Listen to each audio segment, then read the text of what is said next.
हाँ जी दोस्तों, ਸਿਰਜਣਾਤਮਕ ਸਿੱਖਿਆ ਸੰਸਾਰ ਵੱਲੋਂ ਤੁਹਾਡਾ ਸਾਰਿਆਂ ਦਾ ਬਹੁਤ-ਬਹੁਤ ਸਵਾਗਤ ਹੈ। ਜਿਵੇਂ ਕਿ ਤੁਹਾਨੂੰ ਪਤਾ ਹੈ ਕਿ ਅਸੀਂ ਹਰ ਸ਼ਨੀਵਾਰ ਆਓ ਗੱਲਾਂ ਕਰੀਏ ਦੇ ਤਹਿਤ ਕਿਸੇ ਨਾ ਕਿਸੇ ਮਹਾਨ ਸ਼ਖਸੀਅਤ ਦੇ ਰੂਬਰੂ ਹੁੰਦੇ ਆ ਜਿਹਦਾ ਸੰਬੰਧ ਸਿੱਖਿਆ ਦੀ ਦੁਨੀਆ ਦੇ ਨਾਲ ਹੁੰਦਾ ਹੈ। ਇਸ ਲੜੀ ਦੇ ਤਹਿਤ ਹੁਣ ਤੱਕ ਅਸੀਂ ਬਹੁਤ ਵੰਨ-ਸੁਵੰਨੇ ਲੋਕਾਂ ਦੇ ਨਾਲ ਸਾਡੇ ਅਧਿਆਪਕ ਸਾਹਿਬਾਨਾਂ ਨੂੰ ਮਿਲਾਇਆ ਹੈ। ਕਦੇ ਅਸੀਂ ਕਵੀ ਦਰਬਾਰ ਕਰਦੇ ਹਾਂ, ਕਦੇ ਅਸੀਂ ਮੈਂ ਮੇਰਾ ਸਕੂਲ ਤੇ ਮੇਰੇ ਵਿਦਿਆਰਥੀ ਕਰਦੇ ਹਾਂ, ਕਦੇ ਅਸੀਂ ਪੈਨਲ ਡਿਸਕਸ਼ਨ ਕਰਦੇ ਹਾਂ ਤੇ ਕਦੇ ਸਿੱਖਿਆ ਦੇ ਨਾਲ ਸੰਬੰਧਿਤ ਵੱਖ-ਵੱਖ ਪਰਸਨੈਲਿਟੀਜ਼ ਨੂੰ ਤੁਹਾਡੇ ਨਾਲ ਮਿਲਾਉਂਦੇ ਹਾਂ। ਇਸ ਲੜੀ ਦੇ ਤਹਿਤ ਅੱਜ ਸਾਡੇ ਨਾਲ ਜੋ ਸ਼ਖਸੀਅਤ ਨੇ ਸਟੇਟ ਆਰਗੇਨਾਈਜ਼ਿੰਗ ਕਮਿਸ਼ਨਰ ਸਰਦਾਰ ਓਂਕਾਰ ਸਿੰਘ ਜੀ, ਜਿਹੜੇ ਸਹਿ ਵਿਦਿਅਕ ਸਰਗਰਮੀਆਂ ਦੇ ਨਾਲ ਡੀਲ ਕਰਦੇ ਨੇ, ਖਾਸ ਤੌਰ ਤੇ ਸਕਾਊਟਿੰਗ ਦੇ ਨਾਲ ਜੁੜੇ ਹੋਏ ਨੇ ਤੇ ਉਹਦੀ ਸਟੇਟ ਪੱਧਰ ਤੇ ਰਾਜ ਪੱਧਰ ਤੇ ਉਹਨੂੰ ਸਾਰੀਆਂ ਗਤੀਵਿਧੀਆਂ ਉਹਦੀਆਂ ਆਰਗੇਨਾਈਜ਼ ਕਰਦੇ ਨੇ, ਉਸ ਨੂੰ ਚਲਾਉਂਦੇ ਨੇ, ਉਸ ਨੂੰ ਹੋਲਡ ਕਰਦੇ ਨੇ। ਦੋਸਤੋ, ਜਿਵੇਂ ਕਿ ਤੁਹਾਨੂੰ ਪਤਾ ਹੈ ਕਿ ਸਿਰਜਣਾਤਮਕ ਸਿੱਖਿਆ ਦਾ ਮਤਲਬ ਹੀ ਉਹ ਸਿੱਖਿਆ ਹੁੰਦੀ ਹੈ ਜਿਹਦੇ ਵਿੱਚ ਸਿਲੇਬਸ ਦੇ ਨਾਲ ਉਹ ਸਾਰੀਆਂ ਸਰਗਰਮੀਆਂ ਸ਼ਾਮਲ ਹੋਣ ਜਿਨ੍ਹਾਂ ਦਾ ਸੰਬੰਧ ਬੱਚੇ ਦੇ ਸਰਬਪੱਖੀ ਵਿਕਾਸ ਨਾਲ ਹੁੰਦਾ ਹੈ। ਕਿਉਂਕਿ ਸਿੱਖਿਆ ਦਾ ਉਦੇਸ਼ ਹੀ ਬੱਚੇ ਦਾ ਸਰਬਪੱਖੀ ਵਿਕਾਸ ਕਰਨਾ ਹੁੰਦਾ ਹੈ ਤੇ ਬੱਚੇ ਨੂੰ ਸਮਾਜ ਦੇ ਨਾਲ ਤਾਲਮੇਲ ਕਰਦੇ ਹੋਏ ਬਿਹਤਰ ਜ਼ਿੰਦਗੀ ਜਿਉਣ ਲਈ ਤਿਆਰ ਕਰਨਾ ਹੁੰਦਾ ਹੈ। ਤੇ ਇਹਦੇ ਵਿੱਚ ਇਕੱਲੇ ਸਿਲੇਬਸ, ਇਕੱਲੇ ਇਮਤਿਹਾਨ, ਇਕੱਲੀਆਂ ਡਿਗਰੀਆਂ, ਇਕੱਲੀ ਕਲਾਸਰੂਮ ਐਜੂਕੇਸ਼ਨ, ਇਕੱਲੇ ਸਿਧਾਂਤ ਕੰਮ ਨਹੀਂ ਆਉਂਦੇ। ਜ਼ਿੰਦਗੀ ਦਾ ਪ੍ਰੈਕਟੀਕਲ ਤਜਰਬਾ ਬਹੁਤ ਕੰਮ ਆਉਂਦਾ ਹੈ ਤੇ ਬੱਚਿਆਂ ਨੂੰ ਇਹ ਜਿਹੜਾ ਪ੍ਰੈਕਟੀਕਲ ਤਜਰਬਾ ਹੈ ਉਹ ਕਦੇ ਸਪੋਰਟਸ ਰਾਹੀਂ ਮਿਲਦਾ ਹੈ, ਕਦੇ ਕਲਚਰਲ ਐਕਟੀਵਿਟੀ ਰਾਹੀਂ ਮਿਲਦਾ ਹੈ, ਕਦੇ ਐਨਐਸਐਸ ਰਾਹੀਂ ਮਿਲਦਾ ਹੈ, ਕਦੇ ਐਨਸੀਸੀ ਰਾਹੀਂ ਮਿਲਦਾ ਹੈ, ਸਕਾਊਟ ਰਾਹੀਂ ਮਿਲਦਾ ਹੈ। ਹੋਰ ਬਹੁਤ ਸਾਰੀਆਂ ਇਹੋ ਜਿਹੀਆਂ ਐਕਟੀਵਿਟੀਜ਼ ਨੇ ਜਿਨ੍ਹਾਂ ਰਾਹੀਂ ਬੱਚੇ ਨੂੰ ਇਹ ਤਜਰਬੇ ਮਿਲਦੇ ਨੇ ਤੇ ਬੱਚਾ ਸੱਚਮੁੱਚ ਜ਼ਿੰਦਗੀ ਵਰਗੇ ਵਿਸ਼ਿਆਂ ਦੇ ਨਾਲ ਡੀਲ ਕਰਨਾ ਸਿੱਖਦਾ ਹੈ। ਸੋ ਇਸ ਕਰਕੇ ਸਿੱਖਿਆ ਦੇ ਵਿੱਚ ਇਹਨਾਂ ਗਤੀਵਿਧੀਆਂ ਦਾ ਬਹੁਤ ਵੱਡਾ ਮਹੱਤਵ ਹੈ ਤੇ ਇਸੇ ਕਰਕੇ ਅੱਜ ਓਂਕਾਰ ਸਿੰਘ ਹੋਰੀ ਸਾਡੇ ਨਾਲ ਨੇ ਤੇ ਅਸੀਂ ਇਹਨਾਂ ਦਾ ਸਵਾਗਤ ਤਾਂ ਕਰਦੇ ਹਾਂ ਤੇ ਨਾਲ ਹੀ ਅਸੀਂ ਉਮੀਦ ਵੀ ਕਰਦੇ ਹਾਂ ਤੇ ਚਾਹੁੰਦੇ ਵੀ ਹਾਂ ਕਿ ਇਹਨਾਂ ਰਾਹੀਂ ਸਾਡੇ ਅਧਿਆਪਕਾਂ ਨੂੰ ਅੱਜ ਨਵੀਂ ਕਿਸਮ ਦੀ ਜਾਗ ਲੱਗੇ, ਉਹਨਾਂ ਨੂੰ ਇਹਨਾਂ ਸਾਰੀਆਂ ਐਕਟੀਵਿਟੀਜ਼ ਦਾ ਮਹੱਤਵ ਪਤਾ ਲੱਗੇ ਤੇ ਪੰਜਾਬ ਦੇ ਵਿੱਚ ਕੁਝ ਨਾ ਕੁਝ ਵੱਖਰਾ ਤੇ ਵੱਖਰੇ ਤਰੀਕੇ ਨਾਲ ਸਾਡੇ ਐਜੂਕੇਸ਼ਨ ਸਿਸਟਮ ਦੇ ਵਿੱਚ ਹੋਣ ਦੀ ਸ਼ੁਰੂਆਤ ਸਾਡੇ ਪੰਜ ਹੋਈ ਨਹੀਂ। ਤੇ ਮੈਂ ਸਾਡੇ ਐਡਮਿਨ ਸੁਖਜੀਵਨ ਦਾ ਵੀ ਸਵਾਗਤ ਕਰਦਾ, ਜਿਹੜੇ ਅੱਜ ਦੇ ਹੋਸਟ ਹੋਣਗੇ, ਜਿਨ੍ਹਾਂ ਨੇ ਅੱਜ ਇਹ ਸਾਰੀ ਗੱਲਬਾਤ ਸਾਡੇ ਨਾਲ ਕਰਨੀ ਹੈ ਤੇ ਨਾਲ ਹੋਰ ਸਾਰੀਆਂ ਸ਼ਖਸੀਅਤਾਂ ਸਰਬਜੀਤ ਸਿੰਘ, ਰਾਜ ਸਿੰਘ, ਰਜਿੰਦਰ ਸਿੰਘ, ਇਹਨਾਂ ਦਾ ਵੀ ਸਵਾਗਤ ਕਰਦਾ ਤੇ ਹੋਰ ਕਾਫੀ ਦੋਸਤ ਸਾਡੇ ਨਾਲ ਜੁੜੇ ਹੋਏ ਨੇ, ਰਜੀਤ ਸਿੰਘ CHT, ਰਵਿੰਦਰ ਕੌਰ, ਵਰਿੰਦਰ ਮਰੋਕ, ਰਜਿੰਦਰ ਸਿੰਘ, MS ਸਿੰਘ, ਜਸਕਰਨ ਜੀ। ਅਸੀਂ ਸਾਰਿਆਂ ਦਾ ਇਹਨਾਂ ਸਾਥੀਆਂ ਦਾ ਸਵਾਗਤ ਕਰਦੇ ਹਾਂ ਤੇ ਮੈਂ ਇਸ ਤੋਂ ਬਾਅਦ ਇੱਕ ਵਾਰੀ ਫੇਰ ਆਪਣੇ ਵੱਲੋਂ ਸਵਾਗਤ ਕਰਦਾ ਹੋਇਆ ਇਹ ਤੋਂ ਬਾਅਦ ਸੰਚਾਲਨ ਲਈ ਸੁਖਜੀਵਨ ਹੋਰਾਂ ਨੂੰ ਇਨਵਾਈਟ ਕਰਦਾ ਜੋ ਅੱਜ ਦੇ ਪ੍ਰੋਗਰਾਮ ਨੂੰ ਕਰਨਗੇ, ਮੇਜ਼ਬਾਨੀ ਕਰਨਗੇ ਤੇ ਓਂਕਾਰ ਸਿੰਘ ਹੋਰਾਂ ਨਾਲ ਬਹੁਤ ਸਾਰੀਆਂ ਗੱਲਾਂ ਬਾਤਾਂ ਕਰਨਗੇ। ਬਹੁਤ ਬਹੁਤ ਸ਼ੁਕਰੀਆ ਸਰ, ਬਹੁਤ ਸੋਹਣੇ ਸ਼ਬਦਾਂ ਦੇ ਵਿੱਚ ਤੁਸੀਂ ਸਾਡੇ ਅੱਜ ਦੇ ਇਸ ਪ੍ਰੋਗਰਾਮ ਦੇ ਮਹਿਮਾਨਾਂ ਦਾ ਸਵਾਗਤ ਕੀਤਾ ਤੇ ਜਿੰਨੇ ਵੀ ਸੱਜਣ ਸਾਡੇ ਵਿੱਚ ਸ਼ਾਮਲ ਹੋਏ ਨੇ ਸਾਰੇ ਹੀ ਸਾਡੇ ਬੇਹੱਦ ਸਤਿਕਾਰਤ ਨੇ। ਤੇ ਪ੍ਰੋਗਰਾਮ ਦੀ ਸ਼ੁਰੂਆਤ ਤੋਂ ਪਹਿਲਾਂ ਅਸੀਂ ਸਾਰਿਆਂ ਨੂੰ ਇੱਕ ਬੇਨਤੀ ਕਰਾਂਗੇ ਕਿ ਸਾਡੇ ਅੱਜ ਦੇ ਮਹਿਮਾਨ ਤੋਂ ਇਲਾਵਾ ਕਿਸੇ ਦਾ ਵੀ ਮਾਈਕ ਕਿਰਪਾ ਕਰਕੇ ਆਨ ਨਾ ਹੋਵੇ। ਚੱਲਦੇ ਪ੍ਰੋਗਰਾਮ ਦੇ ਦੌਰਾਨ ਕਿਸੇ ਨੂੰ ਵੀ ਮਾਈਕ ਆਨ ਕਰਨ ਦੀ ਆਗਿਆ ਨਹੀਂ ਹੈ, ਪਰ ਪ੍ਰੋਗਰਾਮ ਦੇ ਅੰਤ ਤੋਂ ਪਹਿਲਾਂ ਅਸੀਂ ਤੁਹਾਡੇ ਸਵਾਲ ਵੀ ਲਵਾਂਗੇ। ਤੁਹਾਡੀ ਕੋਈ ਗੱਲਬਾਤ ਜੇਕਰ ਤੁਹਾਡੇ ਮਨ ਦੇ ਵਿੱਚ ਹੋਏਗੀ, ਸਾਡੇ ਮਹਿਮਾਨ ਨਾਲ ਤੁਸੀਂ ਸਾਂਝੀ ਕਰਨੀ ਚਾਹੁੰਦੇ ਹੋਵੋਗੇ, ਤਾਂ ਉਸ ਲਈ ਤੁਹਾਨੂੰ ਪ੍ਰੋਗਰਾਮ ਦੇ ਅੰਤ ਤੋਂ ਪਹਿਲਾਂ ਜ਼ਰੂਰ ਅਸੀਂ ਸਮਾਂ ਦੇਵਾਂਗੇ। तो कृपा करके चलते प्रोग्राम दौरान सारे सज्जन अपने माइक ऑफ रखन। ते सो एक बार मैं फिर तो अपने वालों भारत स्काउट एंड गाइड्स दे state organising commissioner Sardar Onkar Singh ji का तह दिलों स्वागत करता हाँ। जिवें कि साडे नाल लगातार जुड़े रहने वाले सारे सज्जन जानते हैं कि असी हर हफ्ते दे शनिवार वाले दिन शाम ਨੂੰ 5 ਵਜੇ ਜਾਂ 5:30 ਵਜੇ ਆਓ ਗੱਲਾਂ ਕਰੀਏ ਪ੍ਰੋਗਰਾਮ ਰਾਹੀਂ ਕਿਸੇ ਨਾ ਕਿਸੇ ਮਹਿਮਾਨ ਦੇ ਰੂਬਰੂ ਹੁੰਦੇ ਹਾਂ। ਤੇ ਅੱਜ ਦੇ ਸਾਡੇ ਮਹਿਮਾਨ ਸਰਦਾਰ ਓਂਕਾਰ ਸਿੰਘ ਨੇ ਤੇ ਸਾਡਾ 99ਵਾਂ ਲਾਈਵ ਪ੍ਰੋਗਰਾਮ ਹੈ। तो स्वागत है सरदार ओंकार सिंह जी। बहुत बहुत धन्यवाद जी। डॉक्टर कुलदीप जी का जीवन सरबजीत सर के पूरी प्रबंधकी टीम का जिन्होंने कि कोऑपरेट किया अज भारत स्काउट एंड गाइड नूं इस प्लेटफार्म के उत्ते आप जी वालों दिता गया सद्दा और उहदे लई आप जी दे बहुत बहुत धन्यवादी हैं जी। जी शुक्रिया सर। ते आपां शुरू करदे अज दी गलबात। ते गल असीं उत्थों ही शुरू करांगे जित्थों गल शुरू हुई है। सो साडा पहला जो सवाल है, जो साडा प्रश्न है, वो यही है कि स्काउटिंग लहर है जो ਇਹਦਾ ਮੁੱਢ ਕਿੱਥੋਂ ਵੱਜਿਆ, ਕਿਵੇਂ ਲਹਿਰ ਹੋਣ ਦੇ ਵਿੱਚ ਹੈ? शुरू में ही जिवें कि डॉक्टर कुलदीप जी ने गल की एजुकेशन है वो सर्वपक्षी विकास करती है, लेकिन वो सर्वपक्षी विकास के नाल होर जिहड़ियां क्रियावां जुड़ियां हुंदियां तां ही वो आर्थिक सर्वपक्षी विकास दे उत्ते असीं पहुंचते हैं। तां लॉर्ड बेटन पावल is a founder of the movement जिन्हां ने कि ये महसूस किया कि जिहड़ा साडा नौजवान है, जिहड़े साडे बच्चे बच्चियां ने, वो उन्हां दे विच बहुत ज़्यादा एनर्जी हुंदी है ते शक्ति हुंदी है। वो एनर्जी ने यूटिलाइज किया, उन्होंने चैनलाइज करने वास्ते उन्होंने सोचा कि कोई इन्होंने एक इदां दा प्लेटफार्म दिता जाए बच्चों को कि जिथे जी इन्हां दी एनर्जी है वो चैनलाइज होवे, यूटिलाइज होवे, तां जो इन्हां दे जिहड़ा जीवन निर्वाह है ते वो एक वधिया जिहड़ा वो समाज दी जिहड़ी सिरजना हो सके। इस करके इसे ही पहलू नूं उन्होंने ध्यान विच रखदे होए 1907 दे विच इंग्लैंड की धरती तो गिलविक पार्क है उत्थे, उस धरती तो उन्होंने 1907 दे विच ਜਿਹੜਾ ਹੈ 20 ਬॉयਜ਼ ਦੇ ਨਾਲ ਜਿਹੜੀ ਸਕਾਊਟਿੰਗ ਸਟਾਰਟ ਕੀਤੀ ਤੇ ਇਹਦੀ ਜਿਹੜੀ ਨੀਂਹ ਰੱਖੀ ਗਈ 1907 ਦੇ ਵਿੱਚ ਤੇ ਫਾਊਂਡਰ ਰਹੇ ਦੇ ਲਾਰਡ ਬੇਟਨ ਪਾਵਲ ਜੀ। ਸਰ ਜਿਵੇਂ ਕਿ ਤੁਸੀਂ ਦੱਸਿਆ ਇੰਗਲੈਂਡ ਦੀ ਧਰਤੀ ਤੋਂ 1907 ਦੇ ਵਿੱਚ ਸਕਾਊਟਿੰਗ ਲਹਿਰ ਦੀ ਸ਼ੁਰੂਆਤ ਬੇਟਨ ਪਾਵਲ ਜੀ ਦੁਆਰਾ ਕੀਤੀ ਗਈ ਤੇ ਭਾਰਤ ਦੇ ਵਿੱਚ ਇਸ ਦੀ ਸ਼ੁਰੂਆਤ ਕਦੋਂ ਹੁੰਦੀ ਹੈ ਤੇ ਕਿਸ ਦੁਆਰਾ ਹੁੰਦੀ ਹੈ, ਇਸ ਦੇ ਬਾਰੇ ਵੀ ਜ਼ਰੂਰ ਸਾਨੂੰ ਦੱਸੋ। ਭਾਰਤ ਦੇ ਵਿੱਚ ਜਿਹੜੀ ਸਕਾਊਟਿੰਗ ਹੈ 1909 ਦੇ ਵਿੱਚ ਆਉਂਦੀ ਹੈ ਸਭ ਤੋਂ ਪਹਿਲਾਂ। ਉਦੋਂ ਐਕਸਟੈਂਸ਼ਨ ਦੇ ਤੌਰ ਤੇ ਇੰਡੀਆ ਦੇ ਵਿੱਚ ਚੱਲਦੀ ਹੈ, ਵੱਖ-ਵੱਖ ਐਸੋਸੀਏਸ਼ਨਸ ਬਣ ਜਾਂਦੀਆਂ ਨੇ, ਤਾਂ ਉਹ ਅਲੱਗ-ਅਲੱਗ ਐਸੋਸੀਏਸ਼ਨ ਬਣ ਕੇ ਇੱਥੇ ਸਟਾਰਟ ਹੋ ਜਾਂਦੀ ਹੈ 1909 ਦੇ ਵਿੱਚ। ਤੇ ਉਦੋਂ ਕਿਉਂਕਿ ਇੱਥੇ ਰਾਜ ਵੀ ਜਿਹੜਾ ਉਹ ਬ੍ਰਿਟੇਨ ਦਾ ਸੀਗਾ, ਇੰਗਲਿਸ਼ ਲੋਕਾਂ ਦਾ ਸੀਗਾ, ਤਾਂ ਉਹ ਜਿਹੜੇ ਬੱਚੇ ਸੀ ਉਹਨਾਂ ਨੂੰ ਉਦੋਂ ਜੁਆਇਨ ਕਰਨ ਦੀ ਪਰਮਿਸ਼ਨ ਹੁੰਦੀ ਸੀਗੀ ਇੰਡੀਆ ਦੇ। लेकिन ਇਹਦਾ ਜਿਹੜਾ ਮੁੱਢ 1909 ਦੇ ਵਿੱਚ ਹੀ ਵੱਜ ਜਾਂਦਾ ਹੈ। ਅਸਲ 'ਚ ਜਿਹੜੀ ਗੱਲਬਾਤ ਬਣਦੀ ਹੈ ਇਹਦੀ ਸਕਾਊਟਿੰਗ ਦੀ ਫਿਰ 1951 ਦੇ ਵਿੱਚ ਫਿਰ ਜਿੰਨੀ ਵੀ ਪ੍ਰਕਾਰ ਦੀਆਂ ਐਸੋਸੀਏਸ਼ਨ ਸੀਗੀਆਂ ਅਲੱਗ-ਅਲੱਗ ਤਰ੍ਹਾਂ ਦੀਆਂ, ਉਹਨਾਂ ਸਾਰਿਆਂ ਨੂੰ ਇਕੱਠਾ ਕਰਕੇ Bharat scout and guide India ਦੇ ਨਾਮ ਹੇਠ ਇੱਕ ਝੰਡੇ ਦੇ ਥੱਲੇ ਇਕੱਠਾ ਕਰ ਦਿੱਤਾ ਜਾਂਦਾ ਹੈ। ਮਿਸਟਰ ਕੁਚਨੂ ਸੀਗੇ, ਉਹਨਾਂ ਦੁਆਰਾ ਜਿਹੜਾ ਉਹ ਇਹਦਾ ਇਨੀਸ਼ੀਏਟਿਵ ਲਿਆ ਜਾਂਦਾ। ਉਹ ਇਨੀਸ਼ੀਏਟਿਵ ਨੂੰ ਫਿਰ 1951 ਦੇ ਵਿੱਚ ਉਹ ਪੂਰਾ ਕਰਦੇ ਨੇ ਔਰ ਫਿਰ ਇਹ ਭਾਰਤ ਸਕਾਊਟ ਐਂਡ ਗਾਈਡ ਜਿਹੜਾ ਹੋਂਦ 'ਚ ਆ ਜਾਂਦਾ ਹੈ। 1909 ਚ ਸਕਾਊਟਿੰਗ ਇੰਡੀਆ ਦੇ ਵਿੱਚ ਆ ਜਾਂਦੀ ਹੈ, ਲੇਕਿਨ ਉਹ ਵੱਖ-ਵੱਖ ਨਾਵਾਂ ਦੇ ਨਾਲ ਹੁੰਦੀ ਹੈ, ਅਲੱਗ-ਅਲੱਗ ਐਸੋਸੀਏਸ਼ਨਸ ਹੁੰਦੀਆਂ ਨੇ। ਲੇਕਿਨ 1951 ਦੇ ਵਿੱਚ ਫਿਰ ਇਹ ਭਾਰਤ ਸਕਾਊਟ ਐਂਡ ਗਾਈਡ ਦਾ ਜਿਹੜਾ ਇੱਕੋ ਝੰਡਾ ਹੈ ਉਹਦੇ ਥੱਲੇ ਸਾਰੀਆਂ ਐਸੋਸੀਏਸ਼ਨਸ ਹੋ ਜਾਂਦੀਆਂ ਨੇ ਤੇ ਆਪਣਾ ਜਿਹੜਾ ਕੰਮ ਹੈ ਉਹ ਆਰੰਭ ਕਰ ਦਿੰਦੀਆਂ ਨੇ ਇੰਡੀਆ ਦੇ ਵਿੱਚ। ਜੇਕਰ ਸਰ ਅਸੀਂ ਪੰਜਾਬ ਬਾਰੇ ਗੱਲ ਕਰਦੇ ਹਾਂ, ਪੰਜਾਬ ਦੀ ਸਕਾਊਟਿੰਗ ਬਾਰੇ ਗੱਲ ਕਰਦੇ ਹਾਂ, ਤਾਂ ਪੰਜਾਬ ਦੇ ਵਿੱਚ ਸਕਾਊਟਿੰਗ ਕਦੋਂ ਸ਼ੁਰੂ ਹੁੰਦੀ ਹੈ, ਕਦੋਂ ਕੌਣ ਇਸ ਨੂੰ ਲੈ ਕੇ ਆਉਂਦਾ ਹੈ?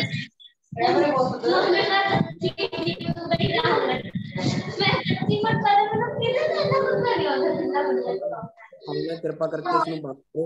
अमरिंदर सिंह दी आईडी तो मैं कोई तो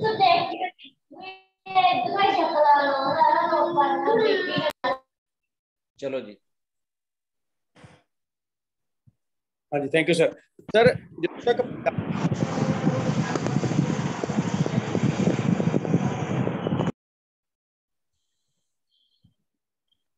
हेलो, ਕਿਰਪਾ ਕਰਕੇ ਜਿੰਨਾ ਵੀ ਦੋਸਤਾਂ ਦਾ ਮਾਈਕ ਔਨ ਹੋ ਰਿਹਾ ਵਾਰ-ਵਾਰ ਉਹ ਇਸ ਤੋਂ ਪਰਹੇਜ਼ ਕਰੋ। ਹਾਂਜੀ ਸਰ। ਤਾਂ ਇਹ ਜਦੋਂ ਜਿੱਥੋਂ ਤੱਕ ਪੰਜਾਬ ਦੀ ਗੱਲ ਕਰਦੇ ਆ ਸੁਖਜੀਵਨ ਜੀ, ਕਿ ਪੰਜਾਬ ਦੇ ਵਿੱਚ ਮਤਲਬ ਇਹ ਜਦੋਂ ਹਜੇ ਸਾਡਾ ਦੇਸ਼ ਆਜ਼ਾਦ ਨਹੀਂ ਹੋਇਆ ਸੀ, ਤਾਂ ਪੰਜਾਬ ਦੇ ਰੂਪ ਦੇ ਵਿੱਚ ਜਿਹੜੀ ਹੈ ਸਕਾਊਟਿੰਗ ਦਾ ਅਸਲ ਜਿਹੜਾ ਉਹ ਬਾਬਾ ਹਰਦਿਆਲ ਸਿੰਘ ਜੀ ਨੇ ਬੰਨ੍ਹਤਾ ਸੀ। ਠੀਕ।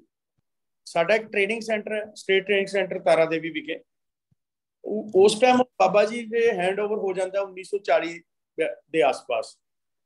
ਤਾਂ 1940 ਤੋਂ ਬਾਅਦ 1945 ਦੇ ਵਿੱਚ ਤਾਂ ਉੱਥੋਂ ਦਾ ਜਿਹੜਾ ਇਤਿਹਾਸ ਬੋਲਦਾ ਹੈ ਕਿ ਜਦੋਂ ਮਹਾ ਪੰਜਾਬ ਸੀਗਾ ਜੀ, 1947 ਤੋਂ ਪਹਿਲਾਂ ਵਾਲਾ ਪੰਜਾਬ, ਤਾਂ ਉਹ ਪੂਰੇ ਪੰਜਾਬ ਉਸ ਏਰੀਏ ਦੇ ਖੇਤੇ ਦੇ ਲੋਕ, ਉਸ ਮਹਾ ਪੰਜਾਬ ਦੇ ਖਿੱਤੇ ਦੇ ਲੋਕ ਜਿਹੜੇ ਉਹ ਸਟੇਟ ਟ੍ਰੇਨਿੰਗ ਸੈਂਟਰ ਤਾਰਾ ਦੇਵੀ ਆ ਕੇ ਟ੍ਰੇਨਿੰਗਸ ਲਿਆ ਕਰਦੇ ਸੀਗੇ। ਤਾਂ ਪੰਜਾਬ ਇੱਕ ਅਪਰੀ ਹੈ ਸਕਾਊਟਿੰਗ ਦੀ, ਕਿਉਂਕਿ ਬਾਬਾ ਹਰਦਿਆਲ ਸਿੰਘ ਜੀ ਦੇ ਇਨੀਸ਼ੀਏਟਿਵ ਦੇ ਨਾਲ ਜਿਹੜਾ ਉਹ ਬਹੁਤ ਪਹਿਲਾਂ ਹੀ ਸਟਾਰਟ ਹੋ ਗਿਆ ਸੀ। ਬਾਬਾ ਹਰਦਿਆਲ ਸਿੰਘ ਜੀ ਖੁਦ ਟ੍ਰੇਨੀ ਸੀਗੇ, HWV ਉਹਨਾਂ ਦਾ ਗਿਲਵਿਗ ਪਾਰਕ ਇੰਗਲੈਂਡ ਤੋਂ ਕੀਤਾ ਹੋਇਆ ਸੀ। ਤੇ ਉਸ ਕਰਕੇ ਫਿਰ ਇਸ ਖਿੱਤੇ ਦੇ ਲੋਕ ਜਿਹੜੇ ਆ ਮਹਾ ਪੰਜਾਬ ਦੇ ਲੋਕ ਕੇ ਉਹਦਾ ਮੁੱਢ ਜਿਹੜਾ ਉਸ ਲਗਭਗ ਜਿਹੜਾ ਆਪਣਾ ਵੰਡ ਹੁੰਦੀ ਹੈ 1947 ਦੀ, ਉਸ ਤੋਂ ਪਹਿਲਾਂ ਵੱਜ ਚੁੱਕਿਆ ਸੀਗਾ। ਉਸ ਤੋਂ ਪਹਿਲਾਂ ਲੋਕ ਜਿਹੜੇ ਉਹ ਤਾਰਾ ਦੇਵੀ ਆਉਣ ਲੱਗ ਗਏ ਸੀਗੇ। ਵੱਖ-ਵੱਖ ਜਿਹੜੇ ਹੁਣ ਦੇਸ਼ ਬਣ ਚੁੱਕੇ ਨੇ ਉੱਥੇ ਔਨ ਰਿਕਾਰਡ, ਕਈ ਵਾਰ ਵੀ ਅਫਗਾਨਿਸਤਾਨ ਦੇ ਲੋਕਾਂ ਦਾ ਵੀ ਉੱਥੇ ਰਿਕਾਰਡ ਮਿਲਦਾ, ਜਿਹੜਾ ਹੁਣ ਪਾਕਿਸਤਾਨ ਸਾਡਾ ਬਣ ਚੁੱਕਿਆ ਉਸ ਪੰਜਾਬ ਦਾ ਵੀ ਰਿਕਾਰਡ ਇੱਥੇ ਮਿਲਦਾ। ਤਾਂ ਇਸ ਤਰ੍ਹਾਂ ਬੰਗਲਾਦੇਸ਼ ਤੱਕ ਦੇ ਲੋਕ ਜਿਹੜੇ ਆ ਹੁਣ, ਜਿਹੜੇ ਕਿ ਬੰਗਲਾਦੇਸ਼ ਦੇ ਵਾਸੀ ਹੋ ਗਏ, ਉਹ ਵੀ ਰਿਕਾਰਡ ਮਿਲਦਾ। ਤਾਂ ਇੱਕ ਮਹਾ ਪੰਜਾਬ ਤੋਂ ਇੱਕ ਮਹਾਭਾਰਤ ਵੱਡਾ ਜਿਹੜਾ, ਕਿਉਂਕਿ ਕੋਈ ਹਿੰਦੁਸਤਾਨ ਨਹੀਂ ਸੀ ਹੋਂਦ ਵਿੱਚ ਜਾਂ ਪਾਕਿਸਤਾਨ ਮੁੱਢ ਜਿਹੜਾ ਹੋਇਆ। ਔਰ ਜਿਹੜਾ ਸਭ ਤੋਂ ਪੁਰਾਣਾ ਇਤਿਹਾਸ ਹੈ ਪੰਜਾਬ ਦਾ ਉਹ ਇਸ ਸਕਾਊਟਿੰਗ ਦੇ ਵਿੱਚ। ਸਰ ਬਾਬਾ ਹਰਦਿਆਲ ਸਿੰਘ ਜੀ ਤੋਂ ਪਹਿਲਾਂ ਸਾਹਮਣਾ ਸੀ, ਇਹ ਸੈਂਟਰ ਕਿਸ ਰੂਪ ਦੇ ਵਿੱਚ ਮੌਜੂਦ ਸੀ? ਬਾਬਾ ਹਰਦਿਆਲ ਸਿੰਘ ਜੀ ਤੋਂ ਪਹਿਲਾਂ ਮਿਸਟਰ LP ਗੌਡ ਸੀਗੇ, ਉਹਦੇ ਓਨਰ। ਉਹ ਇੱਕ ਮਤਲਬ ਕਿ ਇੰਗਲਿਸ਼ਮੈਨ ਸੀਗੇ ਜਿਹੜੇ ਕਿ ਉੱਥੇ ਰਹਿੰਦੇ ਸੀਗੇ। ਤੇ ਉਹ ਸੈਂਟਰ ਲਗਭਗ 376 ਏਕੜ ਏਰੀਆ ਉਹ ਪੂਰਾ। ਤਾਂ ਸੈਂਟਰ ਤਾਂ ਬਾਅਦ ਚ ਹੋਇਆ ਜਦੋਂ ਬਾਬਾ ਹਰਦਿਆਲ ਸਿੰਘ ਜੀ ਦੇ ਜਾਂ ਬॉय ਸਕਾਊਟ ਐਸੋਸੀਏਸ਼ਨ ਪੰਜਾਬ ਨੂੰ ਹੈਂਡ ਓਵਰ ਕੀਤਾ ਗਿਆ ਸੀ ਉਹ ਸੈਂਟਰ। ਤਾਂ ਬਾਬਾ ਹਰਦਿਆਲ ਸਿੰਘ ਜੀ ਦੇ ਸੰਪਰਕ ਦੇ ਵਿੱਚ ਜਦੋਂ ਮਿਸਟਰ LP ਗੌਡ ਆਉਂਦੇ ਨੇ, LP ਗੌਡ ਦਾ ਮਨ ਸੀਗਾ ਕਿ ਮੈਂ ਜਿਹੜੀ ਜਗ੍ਹਾ ਹੈ ਇਹ ਕਿਸੇ ਐਸੀ ਸੰਸਥਾ ਨੂੰ ਦੇ ਕੇ ਜਾਵਾਂ ਜਿਹੜੀ ਕਿ ਬੱਚਿਆਂ ਦੇ ਲਈ ਕੁਝ ਕਰ ਰਹੀ ਹੋਵੇ, ਅਧਿਆਪਕਾਂ ਲਈ ਕੁਝ ਕਰ ਰਹੀ ਹੋਵੇ, ਜਾਂ ਇਹਦਾ ਕੋਈ ਪ੍ਰੋਪਰ ਯੂਟਿਲਾਈਜ਼ ਹੋਵੇ। ਇਹਨੂੰ ਕਮਰਸ਼ੀਅਲ ਨਾ ਕਰਨਾ ਕਰਕੇ ਕਿਸੇ ਸੰਸਥਾ ਕੋਲ ਜਾਵੇ, ਔਰ ਇੱਕ ਵਧੀਆ ਸੰਸਥਾ ਦੇ ਕੋਲ ਜਾਵੇ ਜਿਹੜੀ ਕਿ ਹਮੇਸ਼ਾ ਬੱਚਿਆਂ ਦੇ ਕੰਮ ਕਰਦੀ ਹੋਵੇ। ਤਾਂ ਉਹ ਫਿਰ ਜਦੋਂ ਬਾਬਾ ਹਰਦਿਆਲ ਸਿੰਘ ਉਹਨਾਂ ਦੇ ਸੰਪਰਕ ਚ ਆਉਂਦੇ ਨੇ, ਤਾਂ ਉਹ ਫਿਰ ਇਹ ਜਿਹੜੀ ਜਗ੍ਹਾ ਹੈ ਉਹ ਬਾਬਾ ਹਰਦਿਆਲ ਸਿੰਘ ਜੀ ਦੇ ਸੰਪਰਕ ਚ ਆਉਣ ਚ ਫਿਰ ਜਿਹੜਾ ਤਾਰਾ ਦੇਵੀ ਟ੍ਰੇਨਿੰਗ ਸੈਂਟਰ ਹੈ 376 ਏਕੜ ਉਹ ਉਹਨਾਂ ਨੂੰ ਸਪੁਰਦ ਕਰ ਦਿੰਦੇ ਨੇ। ਕਾਫੀ ਚਿੱਠੀਆਂ ਨੇ ਉਹਨਾਂ ਦੇ ਆਪਸੀ, ਜਿਹੜਾ ਉਹਨਾਂ ਦਾ ਵਾਰਤਾਲਾਪ ਹੋਈ ਹੈ ਬਾਬਾ ਜੀ ਦੀ ਤੇ ਮਿਸਟਰ LP ਗੌਡ ਦੀ, ਉਹਦੇ ਕਾਫੀ ਸਬੂਤ ਜਿਹੜੇ ਨੇ ਉਹ ਅੱਜ ਵੀ ਉੱਥੇ ਸੈਂਟਰ ਦੇ ਵਿੱਚ ਮੌਜੂਦ ਨੇ। ਤੇ ਜਿਵੇਂ ਜਿਵੇਂ ਉਹ ਸੈਂਟਰ ਦੇ ਵਿੱਚ ਉਹਨਾਂ ਦੇ ਬਾਰੇ ਡਿਸਕਸ਼ਨਸ ਕੀਤੀਆਂ, ਬਾਬਾ ਜੀ ਨਾਲ ਉਹਨਾਂ ਨੇ ਗੱਲਬਾਤ ਕੀਤੀ। ਔਰ ਉਸ ਤੋਂ ਬਾਅਦ ਬਹੁਤ ਜ਼ਿਆਦਾ ਜਿਹੜੀਆਂ ਮਹਾਨ ਸ਼ਖਸੀਅਤਾਂ ਨੇ, ਵੱਡੀਆਂ ਸ਼ਖਸੀਅਤਾਂ ਜਿਹੜੀਆਂ ਨੇ ਉਸ ਸੈਂਟਰ ਤੇ ਆਈਆਂ। ਲੇਡੀ ਬੇਡਨ ਪਾਵਲ ਖੁਦ ਜਿਹੜੇ ਆ ਉਸ ਸੈਂਟਰ ਤੇ ਆਏ, ਉਹਨਾਂ ਨੇ ਉਸ ਸੈਂਟਰ ਲਈ ਇੱਕ ਮੈਸੇਜ ਵੀ ਦਿੱਤਾ। 19 ਜੂਨ ਨਿਕਲ ਕੇ ਗਈ ਹੈ, ਉਸ ਡੇ ਹੈ, ਉਹ ਤਾਰਾ ਦੇਵੀ ਦਿਵਸ ਦੇ ਤੌਰ ਤੇ ਅਸੀਂ ਉਸ ਨੂੰ ਸੈਲੀਬ੍ਰੇਟ ਕਰਦੇ ਹਾਂ ਹਰ ਸਾਲ। ਤਾਂ ਉਹਦੇ ਬਾਰੇ ਲੇਡੀ ਬੇਡਨ ਪਾਵਲ ਕਾਫੀ ਕੁਝ ਲਿਖਦੇ ਨੇ, ਔਰ ਉਹ ਵੀ ਖੁਦ ਉੱਥੇ ਆਏ ਨੇ। ਉਸ ਤੋਂ ਬਾਅਦ ਉਸ ਸਮੇਂ ਦੇ ਪ੍ਰਧਾਨ ਮੰਤਰੀ ਸ਼੍ਰੀਮਤੀ ਇੰਦਰਾ ਗਾਂਧੀ ਵੀ ਉੱਥੇ ਆਏ ਨੇ, ਪੰਡਿਤ ਨਹਿਰੂ ਵੀ ਉੱਥੇ ਇਸ ਸੈਂਟਰ ਦੇ ਉੱਤੇ ਆ ਕੇ ਗਏ ਨੇ। ਬੜੀ ਵੱਡੀ ਸਥਾਨ ਹੈ ਸਕਾਊਟਿੰਗ ਦੇ ਵਿੱਚ ਉਸ ਦਾ। ਔਰ ਬਾਬਾ Hardial Singh ji national training commissioner ਸੀਗੇ ਵੰਡ ਤੋਂ ਬਾਅਦ ਇਸ ਭਾਰਤ ਦੇਸ਼ ਦੇ। ਤਾਂ ਉਹਨਾਂ ਨੇ ਕਾਫੀ ਸਮਾਂ ਜਿਹੜੀ ਆ ਸਕਾਊਟਿੰਗ ਤਾਰਾ ਦੇਵੀ ਤੋਂ ਚਲਾਈ ਹੈ। ਔਰ ਤਾਰਾ ਦੇਵੀ ਸੈਂਟਰ ਨੂੰ ਇੱਕ ਹੋਰ ਵੀ ਮਾਣ ਹੈ ਕਿ ਜਦੋਂ ਫਿਜ਼ੀਕਲ ਕਾਲਜ ਪਟਿਆਲਾ ਪਟਿਆਲਾ ਬਣਦਾ ਹੈ, ਫਿਜ਼ੀਕਲ ਕਾਲਜ ਪਟਿਆਲਾ, ਤਾਂ ਉਹ ਉੱਥੋਂ ਸਟਾਰਟ ਹੁੰਦਾ ਹੈ। ਜਦੋਂ ਆਪਾਂ ਇਹ ਗੱਲ ਕਰਦੇ ਹਾਂ ਕਿ ਪੰਜਾਬ ਯੂਨੀਵਰਸਿਟੀ ਵੀ ਸ਼ਿਮਲੇ ਸੀ, ਤਾਂ ਪੰਜਾਬ ਯੂਨੀਵਰਸਿਟੀ ਦੀ ਵੀ ਉਦੋਂ ਕੁਛ ਜਿਹੜਾ ਪਾਰਟ ਸੀਗਾ ਉਹ ਤਾਰਾ ਦੇਵੀ ਰਹਿ ਕੇ ਫਿਰ ਚੰਡੀਗੜ੍ਹ ਆਉਂਦਾ। ਸੋ ਸੈਂਟਰ ਦੀ ਕਾਫੀ ਵੱਡੀ ਮਾਨਤਾ ਹੈ, ਸਪੈਸ਼ਲੀ ਪੰਜਾਬ ਸਟੇਟ ਵਾਸਤੇ।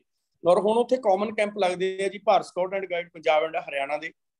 ਜਦੋਂ ਹਰਿਆਣਾ ਅੱਡ ਹੁੰਦਾ ਹੈ, ਪੰਜਾਬ ਬਣਦਾ ਹੈ, ਲੇਕਿਨ ਰੈਨੀ ਵੀ ਰਿਕਾਰਡ ਜਿਹੜਾ ਅੱਜ ਵੀ ਪੰਜਾਬ ਦਾ ਅਸੀਂ 40 ਦੀ ਰੇਸ਼ੋ ਦੇ ਵਿੱਚ ਹਰਿਆਣਾ ਨੂੰ ਕੈਂਪ ਦਿੰਦੇ ਹਾਂ ਹਰ ਸਾਲ। ਉਹ ਹਿੱਸੇਦਾਰ ਨੇ ਕੈਂਪਿੰਗ ਦੇ ਵਿੱਚ ਵੀ ਤੇ ਜਗ੍ਹਾ ਦੇ ਵਿੱਚ ਵੀ ਆਪਾਂ ਕਹਿ ਸਕਦੇ ਹਾਂ। ਲੇਕਿਨ ਰੈਵਨਿਊ ਰਿਕਾਰਡ ਅੱਜ ਵੀ ਪੰਜਾਬ ਦੇ ਸਟੈਂਡ ਕਰ ਰਿਹਾ ਜਦੋਂ ਦਾ ਉਹ ਮਿਸਟਰ ਐਲਵੀ ਗੌੜ ਦੇ ਕੇ ਗਏ ਨੇ। ਇਸੇ gifted property mister LV Gaur ਇੱਕ ਗਿਫਟ ਦੇ ਰੂਪ ਦੇ ਵਿੱਚ ਭਾਰਤ ਸਕਾਊਟ ਗਾਈਡ ਨੂੰ ਦੇ ਕੇ ਗਏ ਨੇ ਪੰਜਾਬ ਸਟੇਟ ਨੂੰ। ਜੀ ਜੀ, ਜਿਵੇਂ ਕਿ ਸਰ ਤੁਸੀਂ ਦੱਸਿਆ ਕਿ Bharat scout and guide state training centre Tara Devi Shimla ਨੂੰ ਇੱਕ ਵਿਰਾਸਤੀ ਸਥਾਨ ਵਜੋਂ ਵੀ ਦੇਖਿਆ ਜਾ ਸਕਦਾ ਤੁਹਾਡੇ ਦੱਸਣ ਅਨੁਸਾਰ। ਤਾਂ ਇਹ ਸਕਾਊਟਿੰਗ ਦੀ ਵੀ ਵਿਰਾਸਤ ਹੈ ਤੇ ਪੰਜਾਬ ਦੀ ਵੀ ਇੱਕ ਵੱਡੀ ਵਿਰਾਸਤ ਹੈ। ਜਿਵੇਂ ਤੁਸੀਂ ਦੱਸ ਰਹੇ ਹੋ ਕਿ ਪੰਜਾਬ ਯੂਨੀਵਰਸਿਟੀ ਵੱਲੋਂ ਵੀ ਇਸ ਨੂੰ ਕਿਸੇ ਸਮੇਂ ਵਰਤਿਆ ਜਾਂਦਾ ਰਿਹਾ ਹੈ ਤੇ ਇਸ ਨੂੰ ਇੱਕ ਵਿਰਾਸਤੀ ਸਥਾਨ ਵਜੋਂ ਤੁਸੀਂ ਕਿਵੇਂ ਦੇਖਦੇ ਹੋ? ਇੱਥੇ ਹੋਰ ਇਸ ਤਰ੍ਹਾਂ ਦਾ ਕੀ ਹੈ ਜਿਸ ਨੂੰ ਤੁਸੀਂ ਵਿਰਾਸਤ ਦੇ ਰੂਪ ਵਿੱਚ ਅਸੀਂ ਦੇਖ ਸਕਦੇ ਹਾਂ? ਬਲਕਿ ਵਿਰਾਸਤਾਂ ਇਹ ਹੁੰਦੀ ਹੈ ਕਿ ਅਸੀਂ ਜਦੋਂ ਪੀੜ੍ਹੀ ਦਰ ਪੀੜ੍ਹੀ ਇਹਨਾਂ ਚੀਜ਼ਾਂ ਨੂੰ ਵਰਤਦੇ ਹਾਂ, ਸਾਡੀ ਇੱਕ ਲੰਬੀ ਜਿਹੜੀ ਆ ਹੋਂਦ ਉਸ ਚੀਜ਼ ਨਾਲ ਜੁੜੀ ਹੁੰਦੀ ਹੈ, ਤਾਂ ਫਿਰ ਉਹ ਵਿਰਾਸਤ ਬਣ ਜਾਂਦੀਆਂ ਨੇ।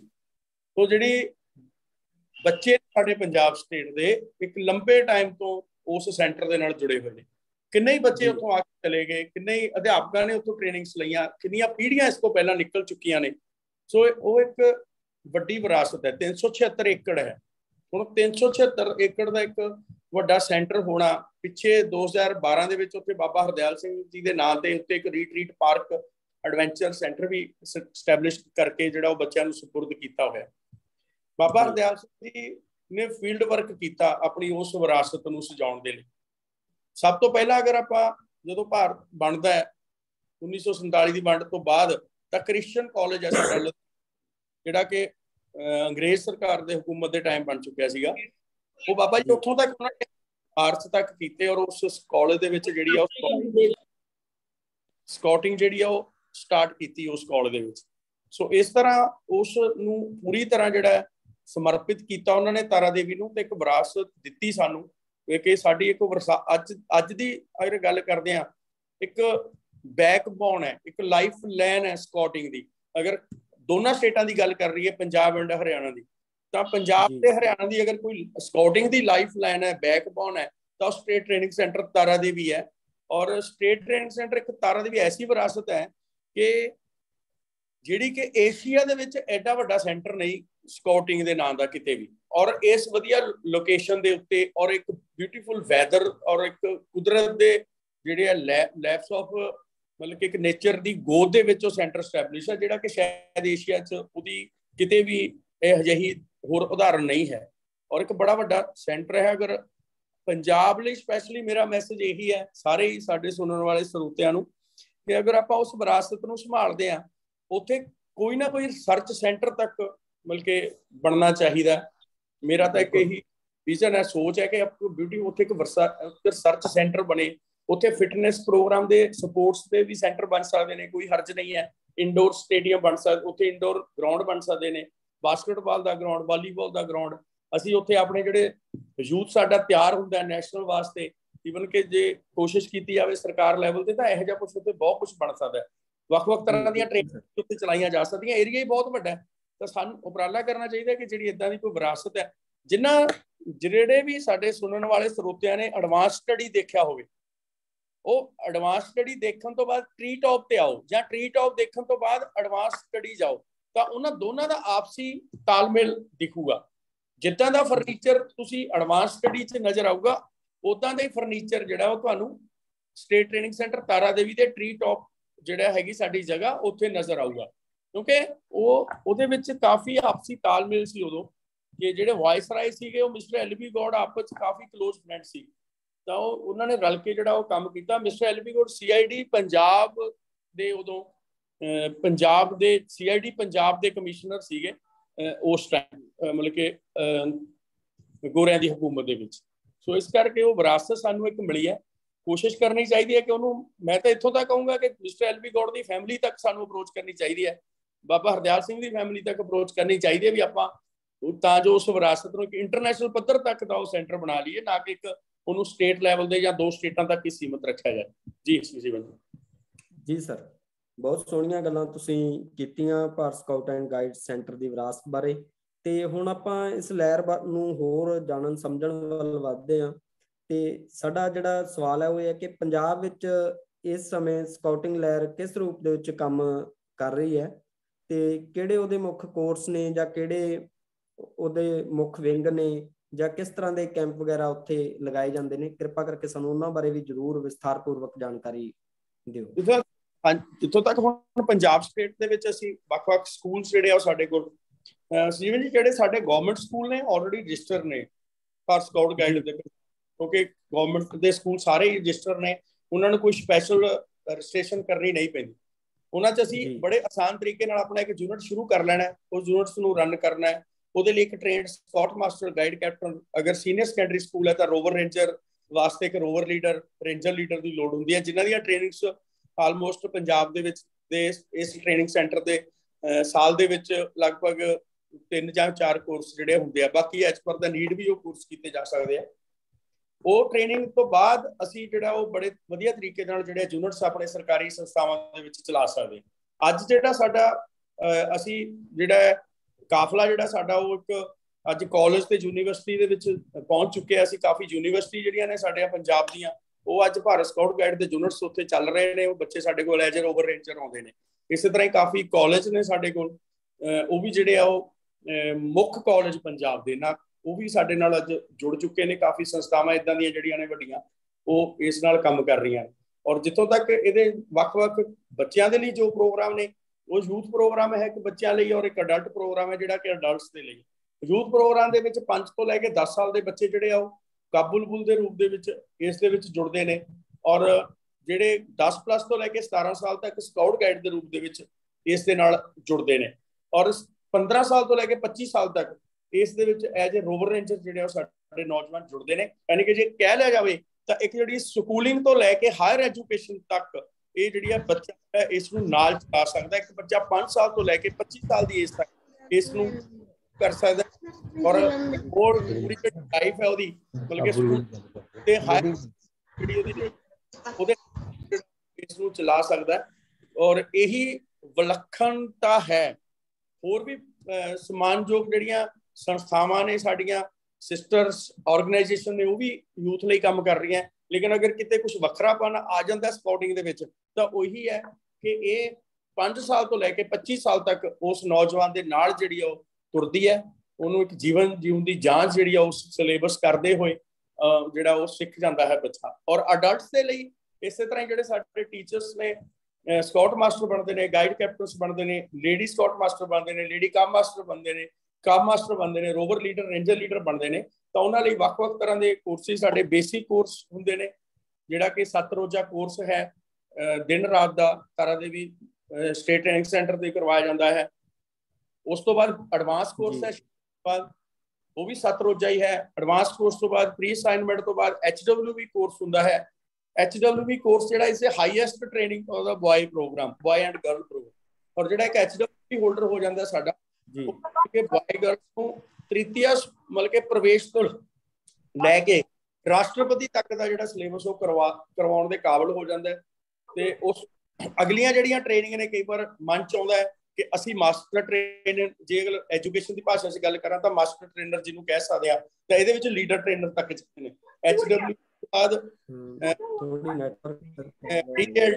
ਉਸ ਤੋਂ ਬਾਅਦ ALT ਮਤਲਬ ਕਿ ਅਸਿਸਟੈਂਟ ਲੀਡਰ, ਉਸ ਤੋਂ ਬਾਅਦ ਲੀਡਰ ਟ੍ਰੇਨਰ। ਤਾਂ ਲੀਡਰ ਟ੍ਰੇਨਰ ਤੱਕ ਜਿਹੜੇ ਆ ਉਹ ਕੋਰਸ ਕਰਕੇ ਫਿਰ ਅਸੀਂ ਜਿਹੜੇ ਸਾਡੇ ਲੀਡਰ ਨੇ ਉਹ ਦੂਜੇ ਲੀਡਰਸ ਨੂੰ ਯਾਨੀ ਕਿ ਅਧਿਆਪਕਾਂ ਨੂੰ ਟ੍ਰੇਨਿੰਗ ਦੇਣ ਦੇ ਕਾਬਿਲ ਬਣ ਜਾਂਦੇ ਨੇ।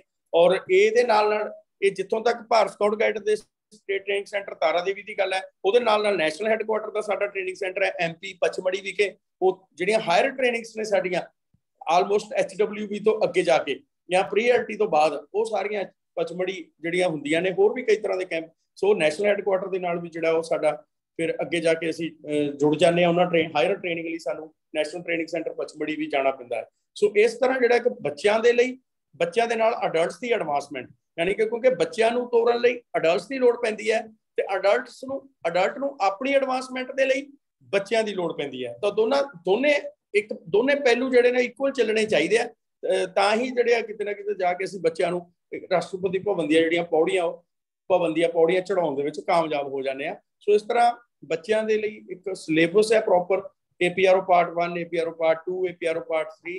ਅਡਲਟਸ ਲਈ ਸਕਾਊਟਿੰਗ ਫਾਰ ਬॉयਜ਼। ਸੋ ਇਦਾਂ ਦੀ ਜਿਹੜਾ ਲਿਟਰੇਚਰ ਪੂਰਾ ਜਿਹੜਾ ਉਹ ਛਪਿਆ ਹੋਇਆ, ਜਿਹਦੇ ਰਾਹੀਂ ਅਸੀਂ ਇੱਕ ਮਤਲਬ ਕਿ ਕ੍ਰੀਏਟਿਵ ਐਜੂਕੇਸ਼ਨ ਜਿਹੜੀ ਆ ਉਸ ਨੂੰ ਮੰਨਦੇ ਹੋਏ ਅਸੀਂ ਅੱਗੇ ਵੱਧ ਸਕਦੇ ਹਾਂ ਤੇ ਅਸੀਂ ਬੱਚਿਆਂ ਨੂੰ ਵੀ ਇਸ ਸਮਾਜ ਦੇ ਵਿੱਚ not only good citizens, ਜੀਵਨ ਵੀ ਇੱਕ ਗੱਲ ਹੋਰ ਦੱਸਦਾ ਕਿ education make a good citizen, but scouting is make a responsible citizen, not only good।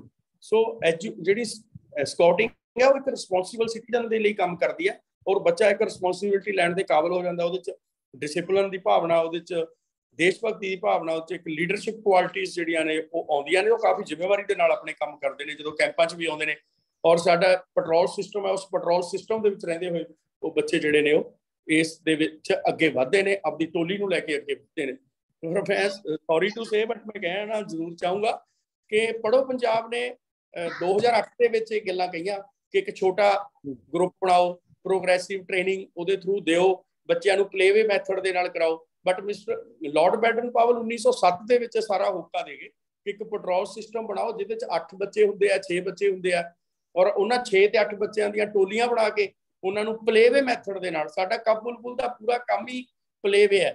ਔਰ ਉਹ ਮੋਗਲੀ ਕਹਾਣੀ ਦੇ ਉੱਤੇ ਜੰਗਲ ਪਲੇਸ ਹੁੰਦੇ ਆ, ਉਹਦੇ 'ਚ ਬੱਚਾ ਖੇਡਦਾ ਖੇਡਦਾ ਕਾਫੀ ਕੁਝ ਸਿੱਖ ਜਾਂਦਾ। ਸੋ ਸਕਾਊਟਿੰਗ ਜਿਹੜੀ ਆ ਇੱਕ ਪ੍ਰੈਕਟੀਕਲ ਹੈ, ਨਾਟ ਓਨਲੀ ਥਿਓਰੈਟੀਕਲ ਸਿਸਟਮ ਉਹਦੇ 'ਚ ਬਹੁਤ ਘੱਟ ਹੈ, ਲੇਕਿਨ 70% ਜਿਹੜੀ ਸਕਾਊਟਿੰਗ ਹੈ ਉਹ ਪ੍ਰੈਕਟੀਕਲ ਹੈ।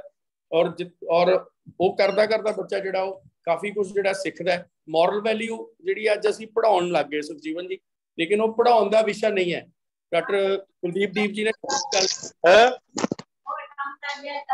ਕੰਮ ਬੋਲ ਦੂ ਦੇਖੋ ਜੀ ਕਿਸ ਦਾ ਆਉਣਾ ਇਹਨੂੰ ਬੰਦ ਕਰਵਾਓ। ਕਿੱਥੇ ਫੁੱਟ ਮੇਰੇ ਕੋਲ ਪਈ ਆ, ਉਹ ਇਹ ਕਿੱਥੇ ਕੱਟ ਕੇ ਬਾਹਰ ਰੱਖ ਦੀ। ਮਾਈਕ ਬੰਦ ਕਰੋ ਜੀ। 3 ਦਿਨ ਤਾਂ ਹੋ ਗਏ ਭਾਂਡੇ ਵਾਲੀ ਦੁਕਾਨ ਤੇ ਜਾਂਦੀ ਨੂੰ।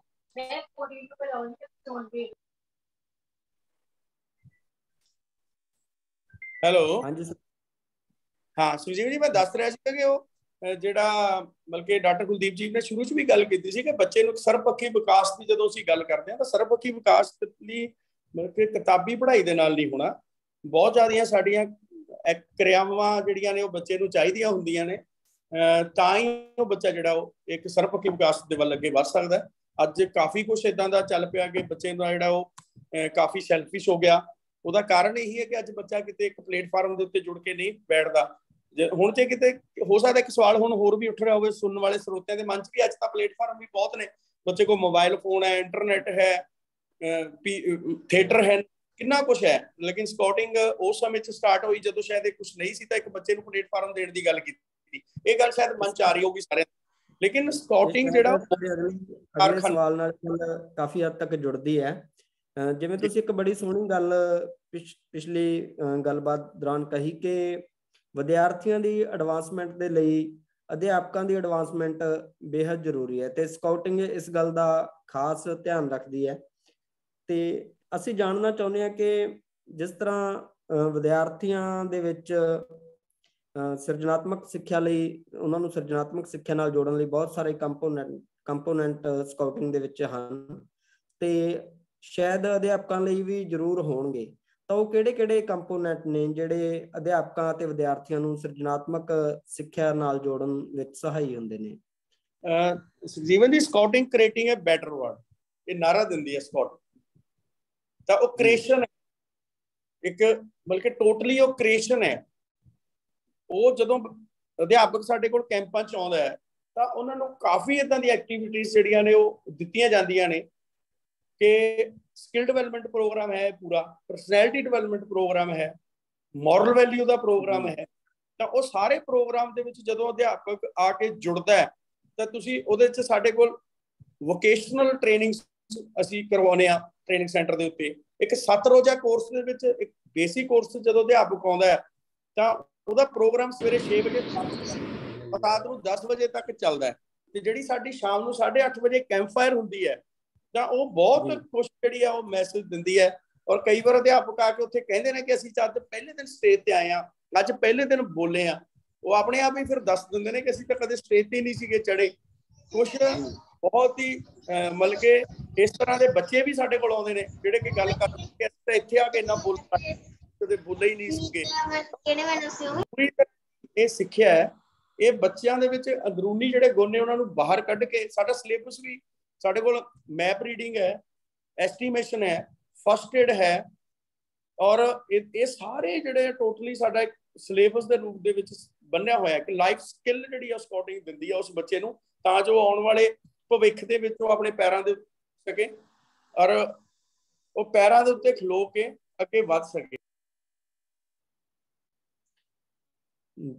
ਬਿਲਕੁਲ ਜੀ, ਜਿਵੇਂ ਤੁਸੀਂ ਦੱਸ ਰਹੇ ਸੀ ਕਿ ਬੱਚੇ ਜਦੋਂ ਤੁਹਾਡੇ ਕੋਲ ਆਉਂਦੇ ਨੇ, ਅਧਿਆਪਕ ਜਦੋਂ ਤੁਹਾਡੇ ਕੋਲ ਆਉਂਦੇ ਨੇ, ਤਾਂ ਬਹੁਤ ਸਾਰੇ ਕੈਂਪਾਂ ਨੂੰ ਜੁਆਇਨ ਕਰਨ ਤੋਂ ਬਾਅਦ ਜਾਂ ਗਤੀਵਿਧੀਆਂ ਦੇ ਵਿੱਚ ਭਾਗ ਲੈਣ ਤੋਂ ਬਾਅਦ ਉਹਨਾਂ ਦੇ ਵਿਵਹਾਰ ਦੇ ਵਿੱਚ ਵੱਡੀਆਂ ਤਬਦੀਲੀਆਂ ਤੁਸੀਂ ਦੇਖਦੇ ਹੋ, ਨੋਟ ਕਰਦੇ ਹੋ, ਤੇ ਖਾਸ ਕਰਕੇ ਬੱਚਿਆਂ ਦੇ ਵਿੱਚ ਸਾਹਸ, ਤੰਦਰੁਸਤੀ, ਨੈਤਿਕਤਾ, ਸਵੈ ਨਿਰਭਰਤਾ ਵਰਗੇ ਗੁਣ ਪੈਦਾ ਹੁੰਦੇ ਨੇ।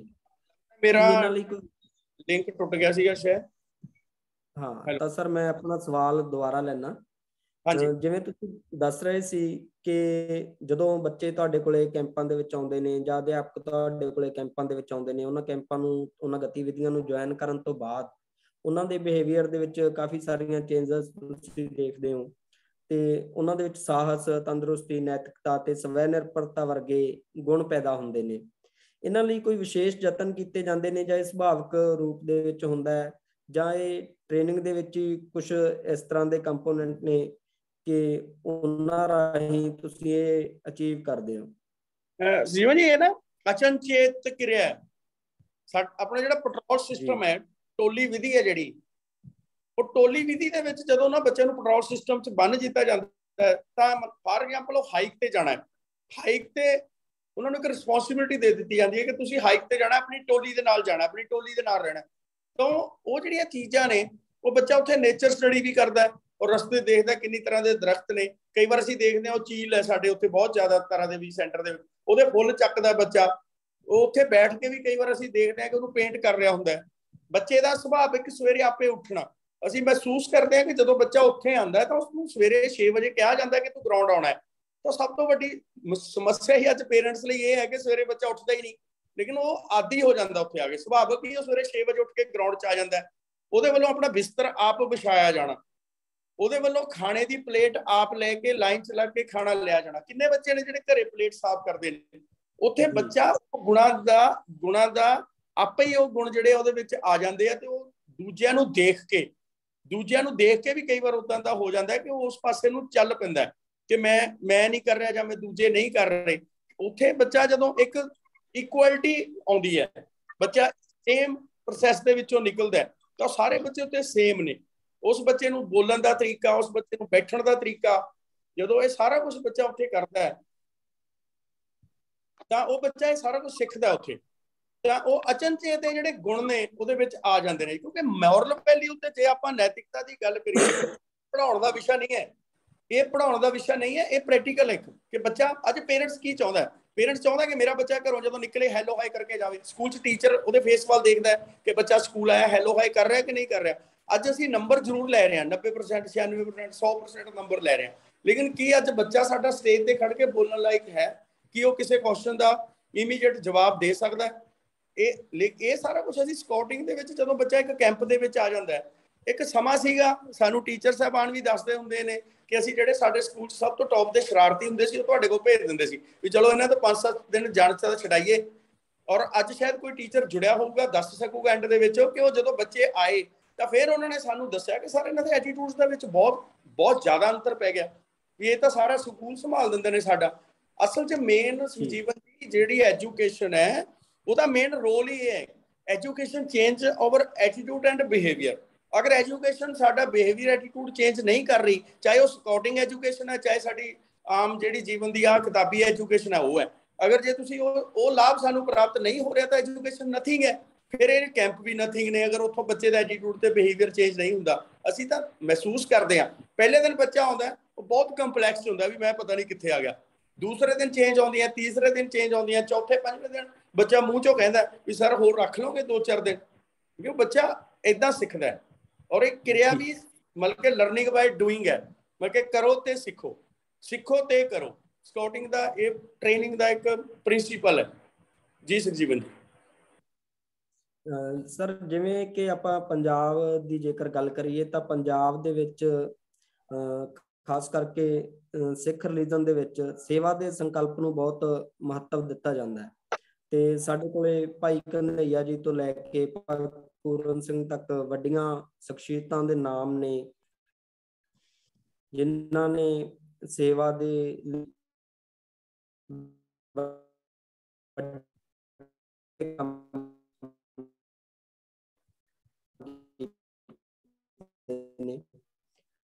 ਤੇ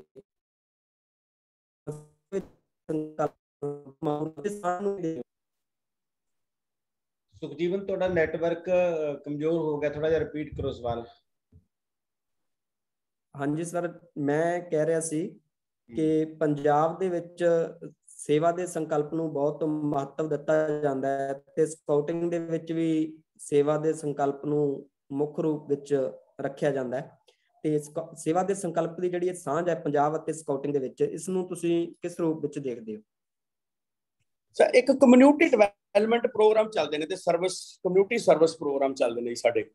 ਤਾਂ ਉਹ ਜਿਹੜੇ ਕਮਿਊਨਿਟੀ ਡਿਵੈਲਪਮੈਂਟ ਪ੍ਰੋਗਰਾਮ ਤੇ ਸਰਵਿਸ ਪ੍ਰੋਗਰਾਮ ਨੇ ਉਹਨਾਂ ਦੇ ਤਹਿਤ ਅਸੀਂ ਇਹ ਸਾਰੀ ਐਕਟੀਵਿਟੀ ਕਰਦੇ ਹਾਂ ਜੀ।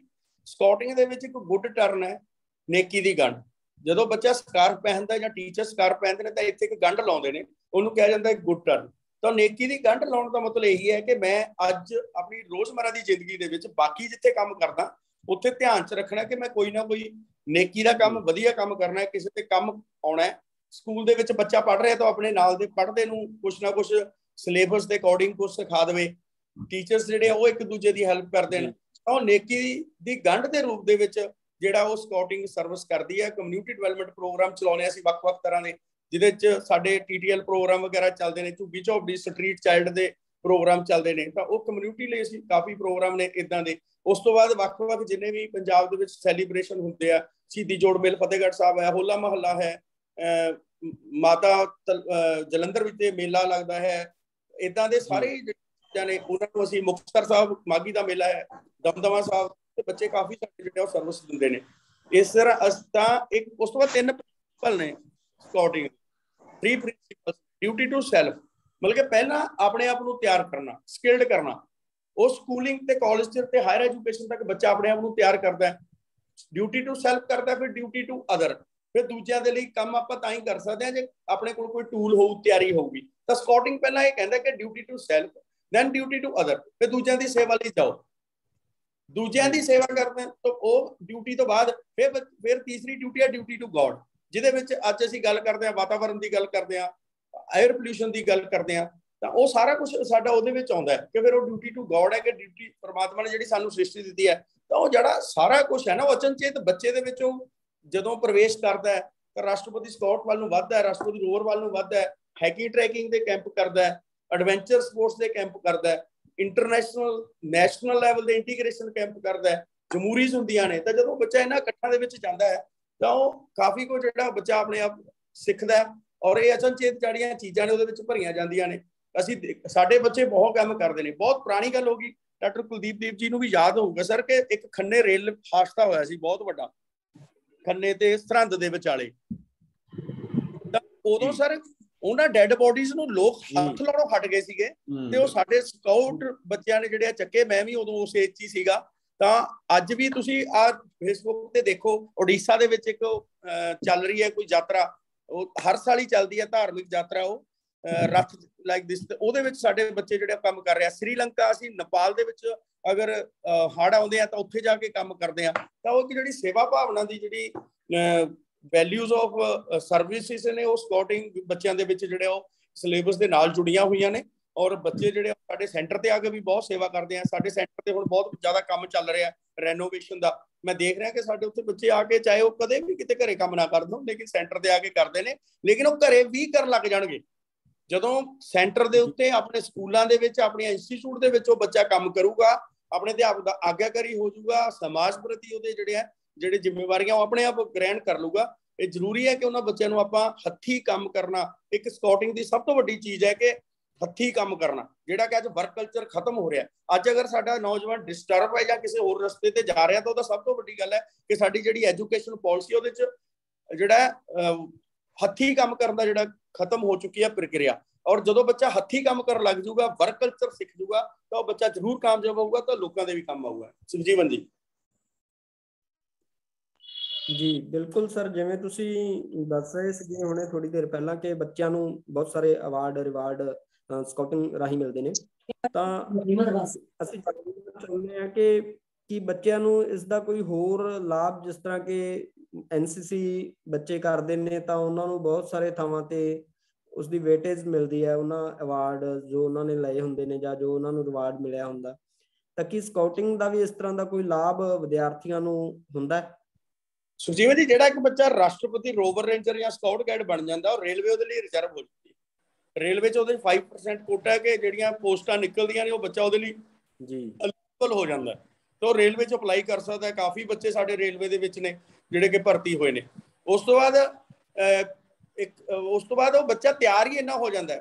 ਜਦੋਂ ਅਸੀਂ ਗੱਲ ਕਰਦੇ ਹਾਂ ਕਿ ਬੱਚੇ ਨੇ ਆਰਮੀ 'ਚ ਜਾਣਾ, ਇੱਕ ਯੂਨੀਫਾਰਮ ਪਾ ਲੈਂਦਾ ਉਹ ਬੱਚਾ, ਉਹ ਯੂਨੀਫਾਰਮ 'ਚ ਉਹ ਬੱਚਾ 10-12 ਸਾਲ ਜਦੋਂ ਕੱਢਦਾ ਹੈ ਤਾਂ ਜ਼ਰੂਰ ਬੱਚਾ ਤਿਆਰ ਹੋ ਜਾਂਦਾ ਤੇ ਆਰਮੀ ਵੱਲ ਨੂੰ ਵੱਧ ਜਾਂਦਾ।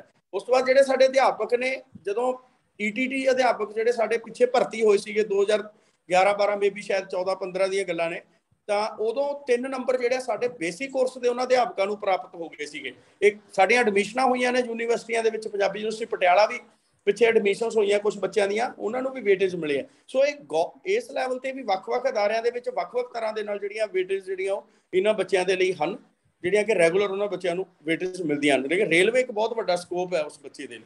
ਜੀ ਸੁਖਜੀਵਨ ਜੀ। ਇੱਕ ਛੋਟਾ ਜਿਹਾ ਸਵਾਲ ਹੋ ਰਿਹਾ ਹੈ ਕਿ ਪ੍ਰਾਇਮਰੀ ਪੱਧਰ ਦੇ ਉੱਪਰ ਬੱਚਿਆਂ ਨੂੰ ਕਿਹੜਾ ਅਵਾਰਡ ਸਕਾਊਟਿੰਗ ਦੇ ਵਿੱਚ ਮਿਲਦਾ ਹੈ, ਤੇ ਸੈਕੰਡਰੀ ਜਾਂ ਹਾਈ ਪੱਧਰ ਦੇ ਉੱਪਰ ਕਿਹੜਾ, ਤੇ ਕਾਲਜ ਪੱਧਰ ਉੱਪਰ ਕਿਹੜਾ? ਪੰਜਾਬ ਜਿਹੜਾ ਕਿ ਸਾਡਾ ਪ੍ਰਾਇਮਰੀ ਦੇ ਵਿੱਚ ਹਾਈਐਸਟ ਅਵਾਰਡ ਬੱਚੇ ਨੂੰ 골ਡਨ ਐਰੋ ਅਵਾਰਡ ਮਿਲਦਾ, ਜੋ ਕਿ ਨੈਸ਼ਨਲ ਲੈਵਲ ਦਾ। ਔਰ ਉਹ ਬੱਚੇ ਜਿਹੜੇ ਆ ਸਾਡੇ 골ਡਨ ਐਰੋ ਕਪ ਬੁਲਬੁਲ, ਦੋਨੇ ਮੇਲ ਤੇ ਫੀਮੇਲ ਬੱਚੇ ਤੇ ਬੱਚੀਆਂ ਨੂੰ ਇਸ ਤਰ੍ਹਾਂ ਸਕਾਊਟ ਰਾਸ਼ਟਰਪਤੀ ਅਵਾਰਡ ਹੈ, ਰਾਸ਼ਟਰਪਤੀ ਸਕਾਊਟ ਗਾਈਡ ਨੂੰ ਪ੍ਰਾਪਤ ਹੁੰਦਾ। ਤੇ ਰੋਵਰ ਰੇਂਜਰ ਜਿਹੜਾ ਕਿ ਕਾਲਜ ਦੇ ਵਿੱਚ senior higher secondary higher education ਦੇ ਵਿੱਚ ਜਿਹੜਾ ਰੋਵਰ ਰੇਂਜਰ ਦੇ ਤੌਰ ਤੇ ਉਹਨਾਂ ਨੂੰ ਰਾਸ਼ਟਰਪਤੀ ਅਵਾਰਡ ਦੇ ਨਾਲ ਜਿਹੜਾ ਨਵਾਜਿਆ ਜਾਂਦਾ। ਜੀ ਸੁਖਜੀਵਨ। ਜਿਵੇਂ ਸਰ ਆਪਾਂ ਪਹਿਲਾਂ ਗੱਲ ਕਰ ਰਹੇ ਸੀਗੇ ਸਟੇਟ ਟ੍ਰੇਨਿੰਗ ਸੈਂਟਰ ਤਾਰਾ ਦੇਵੀ ਬਾਰੇ ਤੇ ਸਕਾਊਟਿੰਗ ਲਹਿਰ ਬਾਰੇ, ਤਾਂ ਸਕਾਊਟਿੰਗ ਲਹਿਰ ਤੇ ਟ੍ਰੇਨਿੰਗ ਸੈਂਟਰ ਦੀਆਂ ਕਿਸ ਤਰ੍ਹਾਂ ਦੀਆਂ ਮੌਜੂਦਾ ਦੌਰ ਦੀਆਂ ਚੁਣੌਤੀਆਂ ਨੇ, ਤੇ ਤੁਸੀਂ ਉਹਨਾਂ ਨਾਲ ਕਿਵੇਂ ਨਜਿੱਠਦੇ ਹੋ, ਜਾਂ ਉਹਨਾਂ ਦੇ ਕੀ ਹੱਲ ਨੇ? ਤੁਹਾਡੇ ਹਿਸਾਬ ਨਾਲ ਉਹਨਾਂ ਚੁਣੌਤੀਆਂ ਦੇ ਕੀ ਹੱਲ ਹੋ ਸਕਦੇ ਨੇ? ਜਿੱਥੋਂ ਤੱਕ ਅੱਜ ਨਾ ਲਹਿਰ ਦੀ ਚੁਣੌਤੀ ਦੀ ਗੱਲ ਕਰਦੇ ਆਪਾਂ ਪੰਜਾਬ ਦੇ ਵਿੱਚ, ਅੱਜ ਨਾ ਸਾਡੇ ਲਈ ਇੱਕ ਬਹੁਤ ਵੱਡੀ ਚੁਣੌਤੀ ਹੈ ਕਿ ਅਸੀਂ ਸਰਕਾਰੀ ਜਿਹੜੇ ਗਵਰਨਮੈਂਟ ਅਦਾਰੇ ਨੇ ਉਹਨਾਂ ਬੱਚਿਆਂ ਨੂੰ ਜਿਹੜਾ ਸਕਾਊਟਿੰਗ ਨਾਲ ਜੋੜ ਕੇ ਰੱਖੀਏ। ਇਹ ਸਾਡੇ ਲਈ ਵੀ ਚੁਣੌਤੀ ਹੋ ਗਿਆ। ਮਤਲਬ ਕਿ ਜਿਹੜੇ ਅਸੀਂ ਸਟੇਟ ਹੈੱਡਕੁਆਟਰ ਤੇ ਬੈਠੇ ਹਾਂ, ਤਾਂ ਉਹਨਾਂ ਲਈ ਵੀ ਇੱਕ ਚੁਣੌਤੀ ਹੋ ਗਈ ਕਿ ਅਸੀਂ ਜਿਹੜੇ ਗਵਰਨਮੈਂਟ ਸਕੂਲ ਦੇ ਸਾਡੇ ਬੱਚੇ ਨੇ ਜਿਹੜੇ ਕਿ ਬਹੁਤ ਜ਼ਿਆਦਾ ਨੀਡੀ ਨੇ, ਉਹਨਾਂ ਨੂੰ ਬਹੁਤ ਲੋੜ ਹੈ, ਉਹਨਾਂ ਬੱਚਿਆਂ ਨੂੰ ਕਿਸ ਤਰ੍ਹਾਂ ਜੋੜ ਕੇ ਰੱਖੀਏ, ਸਾਡੇ ਲਈ ਵੀ ਚੁਣੌਤੀ ਹੋ ਗਈ। ਉਹਦਾ ਇੱਕ ਕਾਰਨ ਹੋ ਗਿਆ ਸੁਖਜੀਵਨ ਜੀ, ਅੱਜ ਪੂਰੇ ਭਾਰਤ ਵਰਸ਼ ਦੇ ਵਿੱਚ DAV ਸੰਸਥਾਵਾਂ ਨੇ ਤੇ CBSE ਬੋਰਡ ਨੇ, ਦੋਨਾਂ ਨੇ ਹੀ ਭਾਰਤ ਸਕਾਊਟ ਗਾਈਡ ਦੀਆਂ ਐਕਟੀਵਿਟੀ ਨੂੰ ਕੰਪਲਸਰੀ ਐਕਟੀਵਿਟੀ ਦੇ ਤੌਰ 'ਚ ਸਕੂਲਾਂ 'ਚ ਲਾਗੂ ਕਰਵਾਉਣ ਦੀਆਂ ਲੈਟਰ ਜਾਰੀ ਕਰ ਦਿੱਤੇ। ਇਹ ਲੈਟਰ ਉਹਨਾਂ ਦੇ ਡਾਇਰੈਕਟੋਰੇਟ ਦਿੱਲੀ ਤੋਂ ਆਏ ਨੇ, ਕੇਂਦਰੀ CBSE ਬੋਰਡ ਨੇ ਵੀ ਜਾਰੀ ਕਰ ਦਿੱਤਾ ਲੈਟਰ ਤੇ DAV ਨੇ। ਤਾਂ ਹੁਣ ਇਹ ਚੁਣੌਤੀ ਹੋ ਗਈ ਸਾਡੀ ਸਰਕਾਰੀ ਸੰਸਥਾਵਾਂ ਦੇ ਲਈ ਕਿ ਅਸੀਂ ਆਪਣੇ ਬੱਚਿਆਂ ਨੂੰ ਵਿੱਚੋਂ ਕਿਵੇਂ ਇਸ ਚੀਜ਼ ਦੇ ਨਾਲ ਜੋੜ ਕੇ ਰੱਖੀਏ। ਅਗਰ ਕੈਂਪਿੰਗ ਦੇ ਵਿੱਚ ਤੇ ਸਕਾਊਟਿੰਗ ਦੇ ਵਿੱਚ ਬਹੁਤ ਜ਼ਿਆਦਾ ਹਿੱਸਾ ਸਾਡੇ ਉਹਨਾਂ ਸਕੂਲਾਂ ਦੇ ਕੋਲ ਚਲੇ ਗਿਆ, ਤਾਂ ਫਿਰ ਕਿਤੇ ਨਾ ਕਿਤੇ ਸਾਡੇ ਸਰਕਾਰੀ ਸਕੂਲਾਂ ਦੀਆਂ ਸੰਸਥਾਵਾਂ ਦੇ ਜਿਹੜੇ ਸਾਡੇ ਬੱਚੇ ਜਿਹੜੇ ਉਹ ਪਛੜ ਜਾਣਗੇ। ਔਰ ਅੱਜ ਦੀ ਡੇਟ 'ਚ ਸਭ ਤੋਂ ਵੱਡੀ ਚੁਣੌਤੀ ਹੈ, ਅਗਰ ਰਹਿੰਦੇ ਸਮੇਂ ਤੱਕ ਸਾਡੀ ਜਿਹੜੀ ਸਿੱਖਿਆ ਵਿਭਾਗ ਹੈ ਔਰ ਸਾਡੀ ਜਿਹੜੀ ਸਿੱਖਿਆ ਪਾਲਿਸੀ ਹੈ, ਸਪੈਸ਼ਲੀ ਉਹ ਗਵਰਨਮੈਂਟ ਆਫ ਪੰਜਾਬ ਜਾਂ ਸਾਡਾ ਸਿੱਖਿਆ ਵਿਭਾਗ ਹੈ, ਅਗਰ ਉਹਨੇ ਕੋਈ ਰਹਿੰਦੇ ਸਮੇਂ 'ਚ ਇਹ ਸਟੈਪ ਨਾ ਚੱਕਿਆ ਤਾਂ ਕਿਤੇ ਨਾ ਕਿਤੇ ਜਿਹੜੇ ਸਾਡੇ ਬੱਚੇ ਵਾਂਝੇ ਹੋ ਜਾਣਗੇ। ਔਰ ਅਗਰ ਸਿੱਖਿਆ ਦੇ ਨਾਲ ਸਿੱਖਿਆ ਦੇ ਖੇਤਰ ਵਿੱਚ ਅਗਰ ਅੱਜ ਅਸੀਂ ਵਾਕਈ ਨੌਜਵਾਨ ਲਈ ਕੁਝ ਚਾਹੁੰਦੇ ਹਾਂ, ਤਾਂ ਸਾਨੂੰ ਸਾਰਿਆਂ ਨੂੰ ਹੰਭਲਾ ਮਾਰਨਾ ਚਾਹੀਦਾ ਵੀ ਇਸ ਚੁਣੌਤੀ ਦੇ ਨਾਲ ਡਟ ਕੇ ਖੜਨਾ ਚਾਹੀਦਾ। ਤੇ ਕਿਤੇ ਨਾ ਕਿਤੇ ਤਾਂ ਜੋ ਜਿਹੜੇ ਸਾਡੇ ਸਰਕਾਰੀ ਸੰਸਥਾਵਾਂ ਦੇ ਬੱਚੇ ਨੇ ਉਹ ਕਿਤੇ ਨਾ ਕਿਤੇ ਇਸ ਜਿਹੜੀ ਹੈ ਐਕਟੀਵਿਟੀ ਤੋਂ ਵਾਂਝੇ ਨਾ ਹੋ ਜਾਣ, ਤਾਂ ਜੋ ਕਿਤੇ ਜਿਹੜਾ ਉਹ ਗੈਪ ਫਿਲ ਹੋ ਜਾਂਦਾ ਜਦੋਂ ਇੱਕ ਜਗ੍ਹਾ ਦੇ ਉੱਤੇ।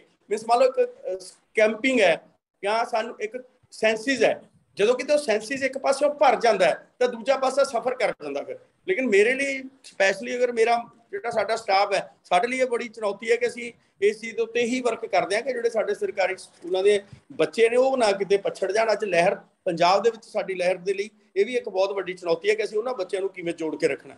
ਜਿੱਥੋਂ ਤੱਕ ਸਾਡੇ ਸੈਂਟਰ ਦੀ ਗੱਲ ਸੀਗੀ, 9 ਜੂਨ 1945 ਦੇ ਵਿੱਚ ਹੋਸਟਲ ਸਾਈਟ ਬਣੀ ਹੈ, ਉਹ ਅਸਲ 'ਚ ਉਸ ਤੋਂ ਪਹਿਲਾਂ ਦਾ ਬਣਿਆ ਹੋਇਆ, ਕਿਉਂਕਿ ਮਿਸਟਰ ਐਲਵੀ ਗੌਡ ਉੱਥੇ ਰਹਿੰਦੇ ਸੀਗੇ। ਤਾਂ ਮੈਂ ਦੇਖਦਾ ਕਿ ਸ਼ਾਇਦ 88-90 ਸਾਲ ਏਜ ਹੈ ਉਸ ਸੈਂਟਰ ਦੀ। ਹੁਣ ਉਹਨੂੰ ਰੈਨੋਵੇਸ਼ਨ ਦੀ ਬਹੁਤ ਜ਼ਿਆਦਾ ਲੋੜ ਸੀਗੀ। ਮੈਂ ਥੈਂਕਸ ਆ ਸਾਡੇ ਵਲੰਟੀਅਰਸ ਦਾ, ਭਾਰਤ ਸਕਾਊਟ ਗਾਈਡ ਐਸੋਸੀਏਸ਼ਨ, ਸਾਰੀਆਂ ਡਿਸਟ੍ਰਿਕਟ ਐਸੋਸੀਏਸ਼ਨ ਦਾ, ਕਿ ਅਸੀਂ ਉੱਥੇ ਉਪਰਾਲਾ ਸ਼ੁਰੂ ਕੀਤਾ ਇੱਕ ਗੁਰੂ ਮਹਾਰਾਜ ਦੀ ਓਟ ਆਸਰਾ ਲੈ ਕੇ, ਕਿ ਉਸ ਨੂੰ ਰੈਨੋਵੇਟ ਕਰਨ ਦੇ ਵਾਸਤੇ ਅਸੀਂ ਸਾਰਿਆਂ ਦੇ ਅੱਗੇ ਸਾਰਿਆਂ ਨੂੰ ਰਿਕੁਐਸਟ ਕੀਤੀ। ਤੇ ਬਹੁਤ ਵੱਡੇ ਪੱਧਰ ਦੇ ਉੱਤੇ ਸਾਨੂੰ ਜਿਹੜੀ ਆ ਡੋਨੇਸ਼ਨ ਪੰਜਾਬ ਸਟੇਟ ਦੇ ਸਾਡੇ ਵਲੰਟੀਅਰਸ ਨੇ ਦਿੱਤੀ, ਡਿਸਟ੍ਰਿਕਟ ਐਸੋਸੀਏਸ਼ਨ ਦੇ ਧੰਨਵਾਦੀ ਆ ਉਹਨਾਂ ਨੇ ਦਿੱਤੀ। ਔਰ ਉਹ ਸਾਡੇ ਪੰਜਾਬ ਦੇ ਇਸ ਉਪਰਾਲੇ ਦੇ ਨਾਲ ਹਰਿਆਣੇ ਨੂੰ ਇਸ ਚੀਜ਼ ਦੇ ਵਿੱਚ ਹਿੱਸੇਦਾਰ ਹੋਣਾ ਪੈ ਗਿਆ।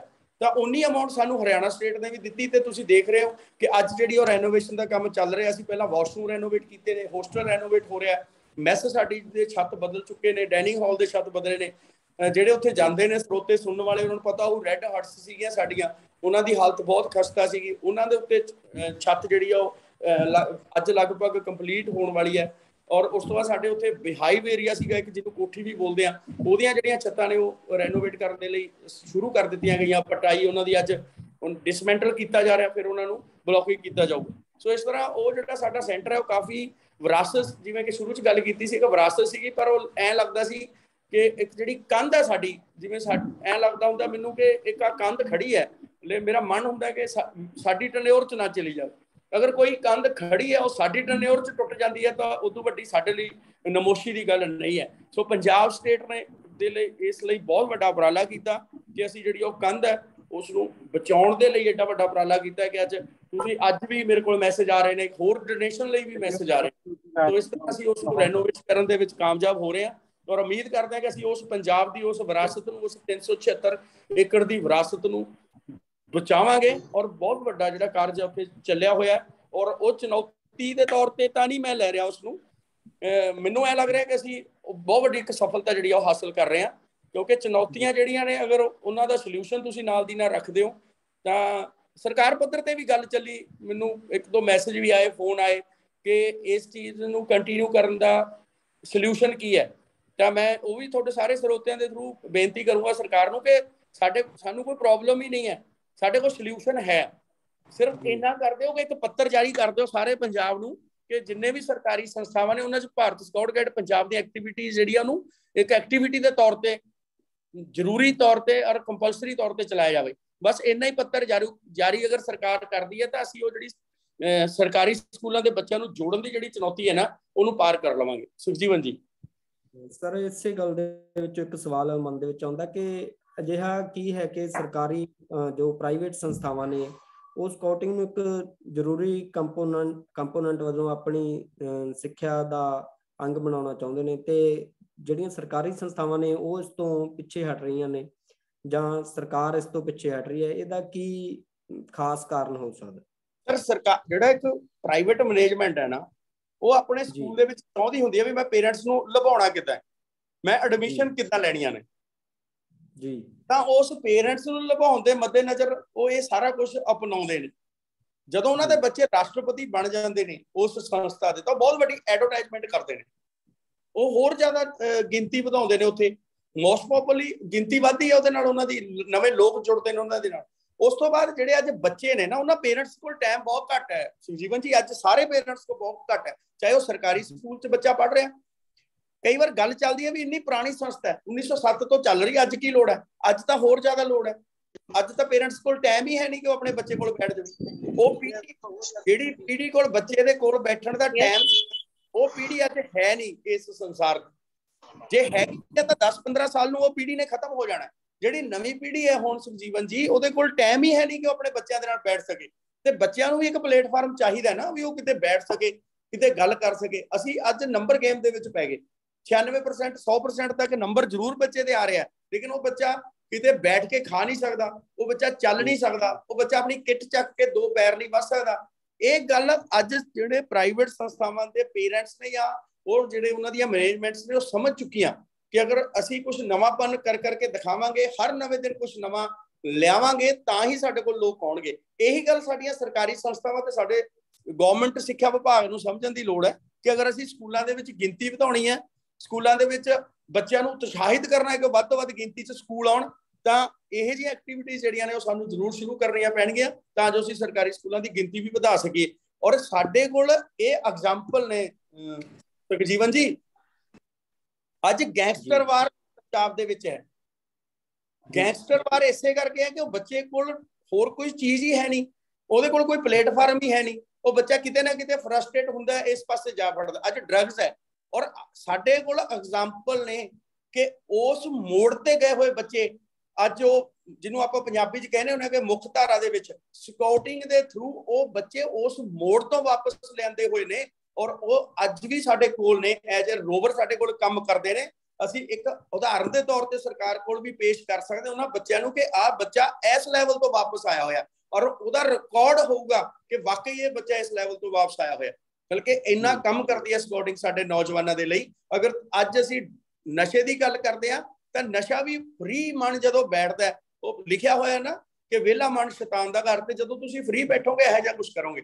ਜੇ ਤੁਹਾਡੇ ਕੋਲ ਕੋਈ ਸਕਿੱਲ ਹੋਊਗਾ ਤਾਂ ਜਦੋਂ ਤੁਸੀਂ ਕਿਸੇ ਐਕਟੀਵਿਟੀ ਦੇ ਵਿੱਚ ਜੁੜੇ ਹੋਵੋਗੇ, ਇੱਕ ਸਮਾਂ ਹੁੰਦਾ ਸੀ ਸ਼ਾਮ ਨੂੰ ਪਿੰਡਾਂ 'ਚ ਕਬੱਡੀਆਂ ਖੇਡੀਆਂ ਜਾਂਦੀਆਂ ਸੀਗੀਆਂ, ਫੁੱਟਬਾਲਾਂ ਖੇਡੀਆਂ ਜਾਂਦੀਆਂ ਸੀਗੀਆਂ। ਅੱਜ ਉਹ ਚੀਜ਼ ਵੀ ਜਿਹੜੀ ਆ ਬੱਚੇ ਤੋਂ ਕਿਤੇ ਨਾ ਕਿਤੇ ਬਹੁਤ ਦੂਰ ਚਲੀ ਗਈ। ਬਹੁਤ ਹੀ ਜ਼ਿਆਦਾ ਸੰਸਥਾਵਾਂ ਜਿਹੜੀਆਂ ਨੌਜਵਾਨਾਂ ਲਈ ਕੰਮ ਕਰਦੀਆਂ, ਯੂਥ ਫੇਅਰਸ ਹੁੰਦਾ ਸੀਗਾ, ਨਹਿਰੂ ਯੂਥ ਸੇਵਾ ਕੇਂਦਰ ਹੁੰਦੇ ਸੀਗੇ, ਰੈੱਡ ਕਰਾਸ ਸੀਗਾ, NSS ਸੀਗੀ, ਤਾਂ ਉਹ ਸਾਰਾ ਕੁਝ ਕਿਤੇ ਨਾ ਕਿਤੇ ਜਿਹੜੀਆਂ ਮੇਨ ਭਾਰਤ ਸਕਾਊਟ ਗਾਈਡ ਹੋ ਗਏ ਜਾਂ ਯੂਥ ਸਰਵਿਸ ਐਕਟੀਵਿਟੀ ਹੋ ਗਈਆਂ, ਇਹ ਸਾਰੀ ਮੇਨ ਚੀਜ਼ਾਂ ਸਾਡੇ ਇਸ ਨੌਜਵਾਨ ਦੇ ਲਈ।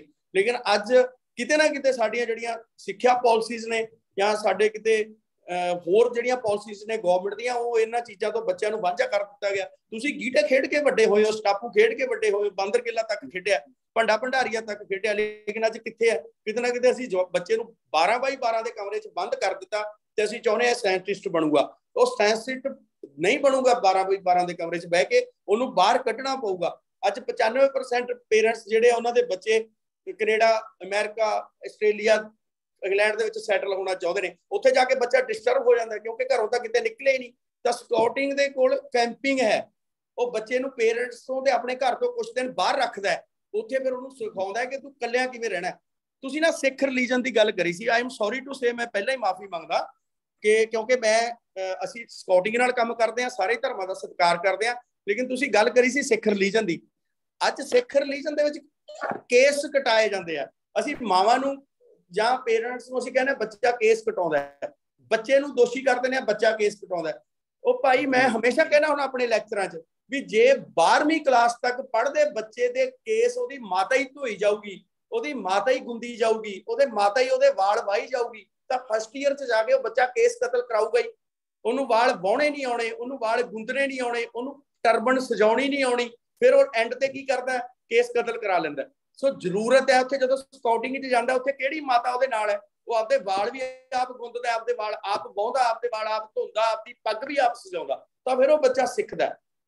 ਏਦਾਂ ਹੀ ਫਿਰ ਇਹ ਸਾਡੇ ਬਹੁਤ ਕੰਮ ਆਉਂਦੀ ਹੈ ਇਹ ਚੀਜ਼। ਉਹਨਾਂ ਬੱਚਿਆਂ ਦੇ ਵਿੱਚ ਸੈਲਫ ਰਿਲਾਈਜ਼ ਤੇ ਸੈਲਫ ਡਿਸਿਪਲਿਨ ਦੀ ਭਾਵਨਾ ਪੈਦਾ ਕਰਦੀ ਹੈ, ਤੇ ਬੱਚਾ ਇੱਕ ਬੈਸਟ ਜਿਹੜਾ ਇਸ ਸਮਾਜ ਦੇ ਵਿੱਚ ਆਪਣਾ ਜਿਹੜਾ ਉਹ ਬੈਸਟ ਤੋਂ ਬੈਸਟ ਦੇਣ ਦੇ ਕਾਬਿਲ ਹੋ ਜਾਂਦਾ ਹੈ। ਸੁਖਜੀਵਨ ਜੀ, ਬਹੁਤ ਬਹੁਤ ਸ਼ੁਕਰੀਆ ਸਰ, ਤੁਸੀਂ ਬਹੁਤ ਸੋਹਣੀਆਂ ਗੱਲਾਂ ਸਕਾਊਟਿੰਗ ਲਹਿਰ ਬਾਰੇ ਕੀਤੀਆਂ, ਪਰ ਅਸੀਂ ਤੁਹਾਡਾ ਕੁਝ ਸਮਾਂ ਹਲੇ ਹੋਰ ਲਵਾਂਗੇ। ਸਾਡੇ ਨਾਲ ਬਹੁਤ ਸਾਰੇ ਸਰੋਤੇ ਜੁੜੇ ਹੋਏ ਨੇ ਜਿਹੜੇ ਸ਼ਾਇਦ ਸਕਾਊਟਿੰਗ ਨਾਲ ਵੀ ਜੁੜੇ ਹੋਣਗੇ, ਜਾਂ ਬਹੁਤ ਸਾਰੇ ਅਜਿਹੇ ਹੋਣਗੇ ਜਿਹੜੇ ਸਕਾਊਟਿੰਗ ਦੇ ਨਾਲ ਜੁੜਨਾ ਚਾਹੁੰਦੇ ਹੋਣਗੇ ਭਵਿੱਖ ਦੇ ਵਿੱਚ। ਤੇ ਅਸੀਂ ਉਹਨਾਂ ਸਾਰੇ ਸਰੋਤਿਆਂ ਨੂੰ ਬੇਨਤੀ ਕਰਾਂਗੇ ਕਿ ਉਹ ਸਿਰਫ 5 ਮਿੰਟ ਦੇ ਲਈ ਅਸੀਂ ਸਰ ਨਾਲ ਗੱਲਬਾਤ ਕਰ ਸਕਦੇ ਹਾਂ। ਹੋਰ ਸਾਡਾ ਸਮਾਂ ਸਾਨੂੰ ਇੰਨੀ ਕੁ ਇਜਾਜ਼ਤ ਦਿੰਦਾ ਹੈ। ਤੇ ਜੇਕਰ ਕਿਸੇ ਦੇ ਮਨ ਦੇ ਵਿੱਚ ਸਕਾਊਟਿੰਗ ਸੰਬੰਧੀ ਕੋਈ ਸਵਾਲ ਹੋਵੇ ਤਾਂ ਉਹ ਜ਼ਰੂਰ ਪੁੱਛਿਆ ਜਾ ਸਕਦਾ ਹੈ, ਪਰ ਇਸ ਦੋ ਗੱਲਾਂ ਦਾ ਖਿਆਲ ਰੱਖਿਆ ਜਾਵੇ ਕਿ ਪਹਿਲਾਂ ਹੋਈਆਂ ਗੱਲਾਂ ਦਾ ਦੁਹਰਾ ਹੋਣ ਤੋਂ ਪਰਹੇਜ਼ ਕੀਤਾ ਜਾਵੇ ਕਿ ਉਹਨਾਂ ਗੱਲਾਂ ਦਾ ਦੁਹਰਾ ਨਾ ਹੋਵੇ। ਤੇ ਦੂਸਰਾ ਇਹ ਕਿ ਜੇਕਰ ਕੋਈ ਇੱਕ ਸਾਥੀ ਸਵਾਲ ਕਰ ਰਿਹਾ ਹੈ ਤਾਂ ਉਸਦਾ ਸਵਾਲ ਪੂਰਾ ਹੋਣ ਦਿੱਤਾ ਜਾਵੇ। ਤੇ ਜੀ, ਜੇਕਰ ਕਿਸੇ ਦਾ ਕੋਈ ਸਵਾਲ ਹੈ ਤਾਂ ਜ਼ਰੂਰ। ਸੁਖਜੀਵਨ ਜੀ, ਮੈਂ ਸਰਬਜੀਤ ਸਿੰਘ ਬੋਲ ਰਿਹਾ। ਹੈਲੋ, ਹਾਂਜੀ ਸਰ। ਹਾਂਜੀ ਸਰਬਜੀਤ ਸਿੰਘ ਜੀ, ਹੈਲੋ। ਹਾਂਜੀ ਸਰ, ਬੋਲੋ ਜੀ, ਬੋਲੋ ਪਲੀਜ਼। ਹਾਂਜੀ ਓਂਕਾਰ ਜੀ ਨੇ ਇੱਕ ਤਾਂ ਬਹੁਤ ਵਧੀਆ ਢੰਗ ਨਾਲ ਜਿਹੜਾ ਸਕਾਊਟਿੰਗ ਬਾਰੇ ਜਾਣਕਾਰੀ ਦਿੱਤੀ ਹੈ। ਬੜਾ ਮਿਹਨਤ ਕਰ ਰਹੇ ਨੇ ਸਕਾਊਟਿੰਗ ਦੇ ਵਿੱਚ। ਇਹ ਮੈਂ ਇਹਨਾਂ ਨਾਲ ਕਾਫੀ ਦੇਰ ਤੋਂ ਜੁੜਿਆ ਹਾਂ। ਮੈਂ as a principal, as a DO, ਮੈਂ ਸਕਾਊਟਿੰਗ ਦੇ ਨਾਲ ਜੁੜਿਆ ਰਿਹਾ। ਤੇ ਮੈਂ ਇਹੀ ਅਪੀਲ ਆ ਵੀ ਸਾਰੇ ਟੀਚਰਸ ਨੂੰ ਤੇ ਜਿਹੜੇ ਵੀ ਇਹਦੇ ਵਿੱਚ ਐਜੂਕੇਸ਼ਨ ਡਿਪਾਰਟਮੈਂਟ ਦੇ ਹੋਰ ਲੋਕ ਜੁਆਇਨ ਕੀਤੇ ਹੋਏ ਨੇ ਵੀ ਵੱਧ ਤੋਂ ਵੱਧ ਆਪ ਜੋੜੋ ਤੇ ਬੱਚਿਆਂ ਨੂੰ ਸਕਾਊਟਿੰਗ ਨਾਲ ਜੋੜੋ। ਬਹੁਤ ਅੱਛੀ ਐਕਟੀਵਿਟੀ ਹੈ। ਬਾਕੀ ਸਾਰਾ ਕੁਛ ਇਹਨਾਂ ਨੇ ਬੜਾ ਡਿਟੇਲ ਦੇ ਵਿੱਚ ਇਹਦੇ ਕੀ ਫਾਇਦੇ ਨੇ, ਕਿਵੇਂ ਡਿਵੈਲਪਮੈਂਟ ਹੁੰਦੀ ਹੈ ਬੱਚੇ ਦੀ, ਬਹੁਤ ਹੀ ਸਾਰਿਆਂ ਦੀ ਨੌਲੇਜੇਬਲ ਲੈਕਚਰ ਹੈ। ਮੇਰਾ ਖਿਆਲ ਰਿਕਾਰਡ ਕਰਕੇ ਇਹਨੂੰ ਅੱਗੇ ਵੀ ਤੁਸੀਂ ਬਹੁਤ ਵਧੀਆ 1 ਘੰਟੇ ਦਾ ਲੈਕਚਰ ਇਹਨਾਂ ਨੇ ਸਕਾਊਟਿੰਗ ਬਾਰੇ ਸਾਰੀ ਜਾਣਕਾਰੀ ਦਿੱਤੀ ਹੈ। ਥੈਂਕ ਯੂ ਜੀ। ਓਂਕਾਰ ਜੀ ਦਾ ਬਹੁਤ ਬਹੁਤ ਧੰਨਵਾਦ। Thank you sir. ਹਾਂਜੀ, ਕਿਸੇ ਹੋਰ ਦੋਸਤ ਦਾ ਕੋਈ ਸਵਾਲ ਹੋਵੇ? ਹਾਂਜੀ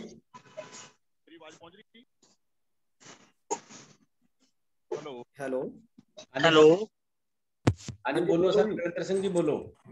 ਹੈਲੋ, ਹਾਂਜੀ ਮੈਂ ਰਣਜੀਤ ਸਿੰਘ ਮਾਨ ਬੋਲਦਾ ਜੀ।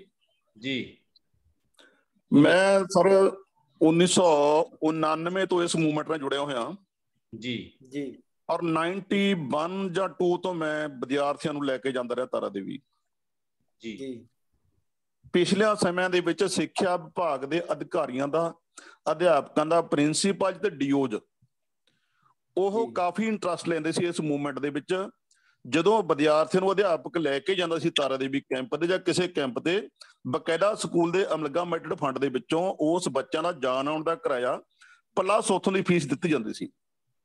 ਪਿਛਲੇ ਸਮਿਆਂ ਦੇ ਵਿੱਚ ਇਹ ਜਿਹੜੀ ਇੱਕ ਦੌੜ ਚੱਲ ਪਈ 100% ਵਾਲੀ ਕਹਿ ਲਓ, ਜਾਂ ਇਹ ਕਹ ਲਓ ਵੀ ਜਿਹੜੇ ਅਧਿਆਪਕ ਨੇ ਉਹ ਜਿਹੜੇ ਨੇ ਉਹਨਾਂ ਦੇ ਐਸਾ ਸਕੰਜਾ ਸਕੂਲਾਂ ਤੇ ਕੱਸਿਆ ਗਿਆ ਕਿ ਪ੍ਰਿੰਸੀਪਲ, ਅਧਿਆਪਕ, ਅਧਿਕਾਰੀ ਇਹ ਸਮਝਣ ਲੱਗੇ ਕਿ ਇਹ ਵਾਧੂ ਦਾ ਕੰਮ ਹੈ, ਜਦੋਂ ਕਿ ਸਕਾਊਟਿੰਗ ਵਾਧੂ ਦਾ ਕੰਮ ਨਹੀਂ ਹੈ।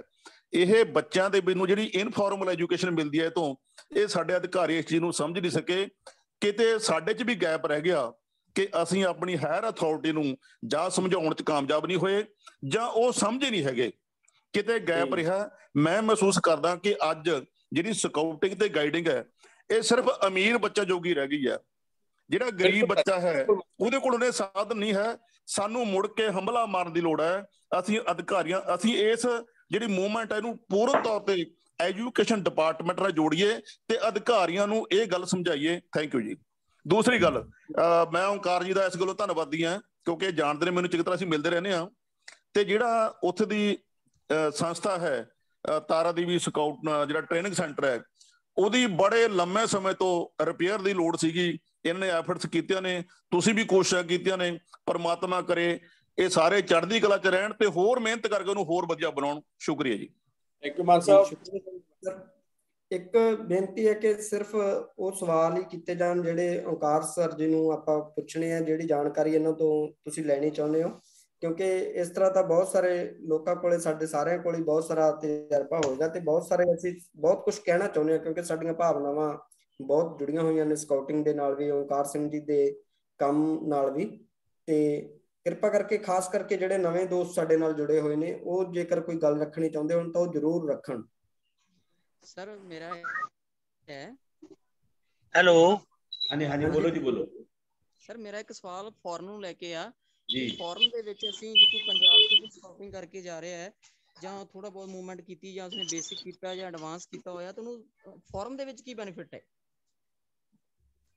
ਜੀਵਨ ਜੀ ਦੁਹਰਾਇਓ ਕੁਐਸਚਨ, ਦੁਹਰਾਇਓ ਕੁਲਦੀਪ ਸਰ। ਕੁਐਸਚਨ ਸਰ ਇਹਨਾਂ ਦਾ ਇਹ ਹੈ ਕਿ ਅਸੀਂ ਸਕਾਊਟਿੰਗ ਦਾ ਕੋਈ ਵੀ ਕੋਰਸ ਇਧਰੋਂ ਕਰਕੇ ਜਾਂਦੇ ਹਾਂ, ਕੋਈ ਬੇਸਿਕ ਕੋਰਸ ਕਰਕੇ ਜਾਂਦਾ, ਐਡਵਾਂਸ ਕਰਕੇ ਜਾਂਦਾ ਜਾਂ ਕੋਈ ਟ੍ਰੇਨਿੰਗ ਕੋਰਸ ਕਰਕੇ ਜਾਂਦਾ ਹੈ ਤੇ ਉਹ ਵਿਦੇਸ਼ ਦੇ ਵਿੱਚ ਜਾ ਕੇ ਸੈਟਲ ਹੁੰਦਾ ਜਾਂ ਰਹਿੰਦਾ ਹੈ ਜਾਂ ਕੰਮ ਲਈ ਜਾਂਦਾ ਹੈ, ਤਾਂ ਉੱਥੇ ਉਹਨੂੰ ਉਸਦਾ ਕੀ ਲਾਭ ਹੋਏਗਾ? ਸਰ ਬਹੁਤ ਜ਼ਿਆਦਾ ਜਿਹੜੀਆਂ ਵੀ ਕੰਟਰੀਜ਼ ਨੇ, ਜਿਹੜੀਆਂ ਅਸੀਂ ਮੇਨ ਸਟ੍ਰੀਮ ਦੀਆਂ ਵੱਡੀਆਂ ਕੰਟਰੀਆਂ ਦੀ ਗੱਲ ਕਰਦੇ ਹਾਂ, ਤਾਂ ਉੱਥੇ ਸਕਾਊਟਿੰਗ ਬਹੁਤ ਹਾਈ ਲੈਵਲ ਤੇ ਚੱਲ ਰਹੀ ਹੈ, ਜਿਹਨੂੰ ਅਸੀਂ ਰਾਸ਼ਟਰਪਤੀ ਸਕਾਊਟ ਗਾਈਡ ਕਹਿੰਦੇ ਹਾਂ। ਅਮਰੀਕਾ ਦੇ ਵਿੱਚ ਉਹਨੂੰ ਈਗਲ ਸਕਾਊਟ ਕਹਿੰਦੇ ਨੇ। ਮਿਸਟਰ ਬੀਅਰ ਗਿਲ ਸਾਡੇ ਵਰਲਡ ਚੀਫ ਆਫ ਸਕਾਊਟਿੰਗ ਨੇ, ਯਾਨੀ ਕਿ ਜੋ ਉਪਾਧੀ ਲਾਰਡ ਬੇਟਨ ਪਾਵਲ ਜੀ ਕੋਲ ਸੀਗੀ, ਅੱਜ ਉਹ ਮਿਸਟਰ ਬੀਅਰ ਗਿਲ ਕੋਲ ਹੈ। ਵਰਲਡ ਵਰਸਿਸ ਮੈਨ ਵਰਸਿਸ ਵਰਲਡ ਦੇ ਵਿੱਚ ਤੁਸੀਂ ਉਹਨਾਂ ਨੂੰ ਵਾਈਡ ਦੇ ਵਿੱਚ ਤੁਸੀਂ ਦੇਖਦੇ ਹੋਗੇ। ਤਾਂ ਬੀਅਰ ਗਿਲ ਜੀ ਜਿਹੜੇ ਅੱਜ ਸਾਡੇ ਚੀਫ ਨੇ। ਔਰ ਇੱਦਾਂ ਹੀ ਕੈਨੇਡਾ ਦੇ ਵਿੱਚ ਕੈਨੇਡਾ ਸਕਾਊਟ ਹੈ। ਤਾਂ ਜਿਹੜੇ ਸਾਡੇ ਬੱਚੇ ਜਾਂਦੇ ਨੇ, ਜਦੋਂ ਜੇ ਤਾਂ ਸਟੂਡੈਂਟ ਦੇ ਤੌਰ ਤੇ ਜਾਂਦੇ ਆ ਤਾਂ ਇੱਕ ਪਰਫਾਰਮਾ ਉਹਨਾਂ ਨੂੰ ਕਾਲਜ ਦੇ ਟਾਈਮ ਦਿੱਤਾ ਜਾਂਦਾ ਹੈ, ਤਾਂ ਉਹ ਟਿਕ ਕਰਦਾ ਉੱਥੇ ਕਿ ਤੁਸੀਂ ਤਾਂ ਜੇ ਤੁਸੀਂ ਆਲਰੇਡੀ ਸਕਾਊਟਿੰਗ ਦੇ ਨਾਲ ਇੰਡੀਆ 'ਚ ਜੁਆਇਨ ਹੋ ਤਾਂ ਤੁਸੀਂ ਉੱਥੇ ਲਿਖ ਦੇਣਾ ਕਿ ਆਈਮ ਆਲਰੇਡੀ ਸਕਾਊਟ ਜਾਂ ਆਲਰੇਡੀ ਗਾਈਡ, ਜੋ ਵੀ ਉੱਥੇ ਕਾਲਮ ਬਣਿਆ ਉਹਨੂੰ ਟਿਕ ਕਰਨਾ ਹੈ। ਅਮਰੀਕਾ ਦੇ ਵਿੱਚ ਜਦੋਂ ਤੁਸੀਂ PR ਹੁੰਦੇ ਹੋ ਜਾਂ ਸਿਟੀਜ਼ਨਸ਼ਿਪ ਤੱਕ ਆਉਂਦੇ ਹੋ, ਤੁਸੀਂ ਜਦੋਂ ਸਿਟੀਜ਼ਨਸ਼ਿਪ ਲਈ ਆਉਂਦੇ ਹੋ ਨਾ ਉੱਥੇ ਫੇਰ ਪਰਫਾਰਮ ਹੈ। ਸਾਡੇ ਮੇਰੇ ਖੁਦ ਜਦੋਂ ਮੈਂ ਆਪ ਇੱਕ ਸਕਾਊਟ ਮਾਸਟਰ ਦੇ ਜਾਂ ਕੰਮ ਮਾਸਟਰ ਦੇ ਤੌਰ ਤੇ ਕੰਮ ਕਰਿਆ ਤਾਂ ਮੇਰੇ ਖੁਦ ਦੇ ਸਕਾਊਟ ਤੇ ਅੱਜ ਵੀ ਬਹੁਤ ਬੱਚੇ ਸਾਡੇ ਉੱਥੇ ਜਾ ਰਹੇ ਨੇ ਤੇ ਸਾਨੂੰ ਦੱਸਦੇ ਨੇ, ਉੱਥੋਂ ਫੀਡਬੈਕ ਦਿੰਦੇ ਨੇ ਕਿ ਉਹ ਪਰਫਾਰਮਾ ਜਦੋਂ ਪੜ੍ਹਾਉਂਦੇ ਨੇ ਤਾਂ ਉਹਦੇ ਵਿੱਚ ਓਬਲੀਕ ਹੁੰਦਾ ਹੈ ਕਿ ਵੀ ਤੁਸੀਂ ਇਹਨਾਂ ਵਿੱਚੋਂ ਇੱਕ ਟ੍ਰੇਨਿੰਗ ਲੈਣੀ ਕੰਪਲਸਰੀ ਹੈ ਤੁਹਾਡੇ ਲਈ, ਸਕਾਊਟਿੰਗ ਜਾਂ ਆਰਮੀ। ਤਾਂ ਜਾਂ ਉਹਨਾਂ ਦੇ ਤਾਂ ਉਹ ਜਿਹੜਾ ਬੱਚਾ ਆਲਰੇਡੀ ਸਕਾਊਟ ਹੈ ਤਾਂ ਉਹ ਪਹਿਲਾਂ ਹੀ ਟਿਕ ਕਰ ਦਿੰਦਾ ਕਿ I am already scout, I am a trained scout. ਤਾਂ ਉਹ ਤੁਹਾਡੇ ਕੋਲ ਡਾਕੂਮੈਂਟ, ਉਸ ਬੱਚੇ ਕੋਲ ਸਰਟੀਫਿਕੇਟਸ ਕੋਈ ਨਾ ਕੋਈ ਹੁੰਦਾ ਤੇ ਉਹ ਨਾਲ ਅਟੈਚ ਕਰ ਦਿੰਦਾ। ਇਹ ਐਗਜ਼ਾਮਪਲਸ ਨੇ ਸਾਡੀਆਂ, ਜਿਹੜੇ ਬੱਚੇ ਉੱਥੇ ਗਏ ਹੋਏ ਨੇ ਕਿ ਉਹ ਆਲਰੇਡੀ ਦੱਸ ਦਿੰਦੇ ਨੇ ਕਿ ਅਸੀਂ ਆਲਰੇਡੀ ਸਕਾਊਟ ਆ, ਤਾਂ ਉਹਨਾਂ ਨੂੰ ਇਦਾਂ ਦੀ ਕੋਈ ਟ੍ਰੇਨਿੰਗ ਦੁਬਾਰਾ ਲੈਣੀ ਨਹੀਂ ਪੈਂਦੀ, ਨਾ ਆਰਮੀ ਦੀ ਨਾ ਇਵਨ ਸਕਾਊਟਿੰਗ ਦੀ। ਜੀ sir. Thank you sir, thank you. ਤੇ ਸ਼ਾਇਦ ਮੈਨੂੰ ਲੱਗਦਾ ਕਿ ਜਿਵੇਂ ਇੱਕ ਸੰਸਾਰ ਦਾ ਵੱਡਾ ਪਰਿਵਾਰ ਹੈ ਸਕਾਊਟਿੰਗ, ਤੇ ਉਸ ਦੇ ਨਾਤੇ ਵੀ ਕੁਛ ਨਾ ਕੁਛ ਲਾਭ ਜ਼ਰੂਰ ਹੁੰਦੇ ਹੋਣਗੇ। ਸੁਖਜੀਵਨ ਜੀ 216 ਕੰਟਰੀ ਦੇ ਵਿੱਚ ਇਸ ਟਾਈਮ ਸਕਾਊਟਿੰਗ ਚੱਲ ਰਹੀ ਹੈ ਵਰਲਡ ਵਾਈਡ, ਤੋਂ 216 ਕੰਟਰੀ ਦੇ ਵਿੱਚ ਚੱਲ ਰਹੀ ਹੈ। ਔਰ ਉਹਨਾਂ ਉੱਥੇ ਜਿਹੜੀ ਆ ਉਹ ਬਿਲਕੁਲ ਅਲੱਗ ਤਰ੍ਹਾਂ ਦੀ ਸਕਾਊਟਿੰਗ ਚੱਲਦੀ ਹੈ। ਉਹ ਉੱਥੇ ਬੈਚ, ਸਾਡਾ ਇੱਕ ਬੈਚ ਸਿਸਟਮ ਹੈ ਇੰਡੀਆ ਦੇ ਵਿੱਚ ਵੀ ਹੈ, ਤਾਂ ਉਹ ਬੈਚ ਸਿਸਟਮ ਹੈ। ਅੱਜ 110 ਬੈਚ ਨੇ ਸਾਡੇ, ਜਿਹੜਾ ਕਿ ਬੱਚਾ ਅਰਨ ਕਰਦਾ। ਤੁਸੀਂ ਕਮਿਊਨਿਟੀ ਸਰਵਿਸ ਦੀ ਗੱਲ ਕੀਤੀ ਸੀ, ਜਦੋਂ ਕੋਈ ਬੱਚਾ ਸਰਵਿਸ ਕਰਦਾ ਤਾਂ ਉਹਨੂੰ ਬੈਚ ਮਿਲਦਾ। ਤਾਂ ਇਸੇ ਤਰ੍ਹਾਂ ਹੀ ਉਹਨਾਂ ਕੰਟਰੀਜ਼ ਦੇ ਵਿੱਚ ਹੈ ਕਿ ਉਹ ਬੱਚੇ ਦੇ ਇੱਥੇ ਇੱਕ ਸੈਸ਼ ਲੱਗਦਾ, ਸਾਡੇ ਸ਼ੋਲਡਰ ਦੇ ਉੱਤੇ ਬੈਚ ਲੱਗਦੇ ਨੇ, ਉਹਨਾਂ ਦੇ ਉੱਤੇ ਇੱਥੇ ਇੱਕ ਸੈਸ਼ ਲੱਗਦਾ। ਈਵਨ ਉਹ ਬੱਚੇ ਉੱਥੇ ਜਿਹੜੇ ਕਿ ਬੱਚੇ ਓਲਡ ਜਿਹੜੇ ਸਿਟੀਜ਼ਨ ਹੁੰਦੇ ਆ ਉਹਨਾਂ ਦੀ ਕੇਅਰ ਕਰਦੇ ਆ, ਤਾਂ ਉਹਨਾਂ ਦੀ ਕੇਅਰ ਕਰਨ ਤੋਂ ਬਾਅਦ ਵੀ ਉਹਨਾਂ ਨੂੰ ਇੱਕ ਬੈਚ ਮਿਲਦਾ। ਤੁਸੀਂ ਰਾਸ਼ਟਰਪਤੀ ਅਵਾਰਡ ਤੱਕ ਪਹੁੰਚਣਾ ਤਾਂ ਸਾਰੇ ਬੈਚ ਤੁਹਾਨੂੰ ਅਰਨ ਕਰਨੇ ਪੈਣੇ ਆ। ਇਸੇ ਤਰ੍ਹਾਂ ਹੀ ਅਮਰੀਕਾ ਦੇ ਵਿੱਚ ਈਗਲ ਸਕਾਊਟ ਬਣਨਾ ਹੈ, ਔਰ ਕੈਨੇਡਾ ਦੇ ਵਿੱਚ ਉਹਨਾਂ ਦਾ ਨੈਸ਼ਨਲ ਲੈਵਲ ਦਾ ਸਕਾਊਟ ਬਣਨਾ, ਤਾਂ ਉਹ ਸਾਰੇ ਬੈਚਿਸ ਨੇ, ਸੇਮ ਹੈ। ਜੋ ਤੁਸੀਂ ਇੰਡੀਆ 'ਚ ਕਰਦੇ ਹੋ ਉਹੀ ਤੁਸੀਂ ਅਦਰ ਕੰਟਰੀਜ਼ ਦੇ ਵਿੱਚ ਕਰਦੇ ਹੋ। ਅੱਜ 216 ਕੰਟਰੀਜ਼ ਦਾ ਪਰਿਵਾਰ ਹੈ ਸਕਾਊਟਿੰਗ ਦਾ।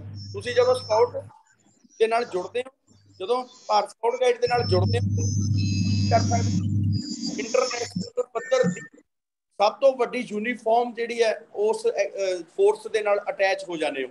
ਸਕਾਊਟਿੰਗ ਫਾਰ ਬॉयਜ਼ ਕਿਤਾਬ ਲਿਖੀ ਸੀ ਮਿਸਟਰ ਲਾਰਡ ਬੇਟਨ ਪਾਵਲ ਨੇ, ਦੁਨੀਆ ਦੇ ਵਿੱਚ ਦੂਸਰੇ ਨੰਬਰ ਤੇ ਸਭ ਤੋਂ ਵੱਧ ਵਿਕਣ ਵਾਲੀ ਕਿਤਾਬ ਸੀ ਸਕਾਊਟਿੰਗ ਫਾਰ ਬॉयਜ਼। ਜੀ ਸੰਜੀਵਨ ਜੀ। ਜੀ ਬਹੁਤ ਬਹੁਤ ਸ਼ੁਕਰੀਆ ਸਰ, ਤੇ ਬਹੁਤ ਵਧੀਆ ਸਵਾਲ ਸਾਥੀਆਂ ਨੇ ਕੀਤੇ, ਤੇ ਬਹੁਤ ਸੋਹਣੀਆਂ ਗੱਲਾਂ ਬਾਤਾਂ ਤੁਸੀਂ ਉਹਨਾਂ ਸਵਾਲਾਂ ਦੇ ਬਹਾਨੇ ਵੀ ਤੇ ਉਸ ਤੋਂ ਪਹਿਲਾਂ ਵੀ ਸਾਡੇ ਨਾਲ ਸਾਂਝੀਆਂ ਕੀਤੀਆਂ। ਤੇ ਡਾਕਟਰ ਕੁਲਦੀਪ ਸਿੰਘ ਦੀਪ ਸਾਡੇ ਨਾਲ ਜੁੜੇ ਹੋਏ ਨੇ, ਅਸੀਂ ਚਾਹਾਂਗੇ ਕਿ ਉਹ ਵੀ ਆਪਣੀ ਟਿੱਪਣੀ ਜ਼ਰੂਰ ਅੰਤ ਦੇ ਵਿੱਚ ਦਰਜ ਕਰਵਾਉਣ। ਡਾਕਟਰ ਕੁਲਦੀਪ ਸਿੰਘ ਦੀਪ ਜੀ। ਮੈਂ ਲਗਾਤਾਰ ਪੂਰਾ ਪ੍ਰੋਗਰਾਮ ਸੁਣਿਆ ਤੇ ਓਮਕਾਰ ਸਿੰਘ ਜੀ ਨੇ ਬਹੁਤ ਕਮਾਲ ਦੀਆਂ ਗੱਲਾਂ ਸਾਡੇ ਨਾਲ ਸਾਂਝੀਆਂ ਕੀਤੀਆਂ ਨੇ। ਦੋ ਤਿੰਨ ਨੁਕਤੇ ਜਿਹੜੇ ਅੱਜ ਦੇ ਦੌਰ ਦੇ ਵਿੱਚ ਬਹੁਤ ਵਿਚਾਰਨ ਵਾਲੇ ਨੇ। ਜਿਵੇਂ ਇਹਨਾਂ ਨੇ ਕਿਹਾ ਕਿ ਅਸੀਂ ਇੱਕ ਨੰਬਰ ਗੇਮ ਦੇ ਵਿੱਚ ਪੈ ਗਏ।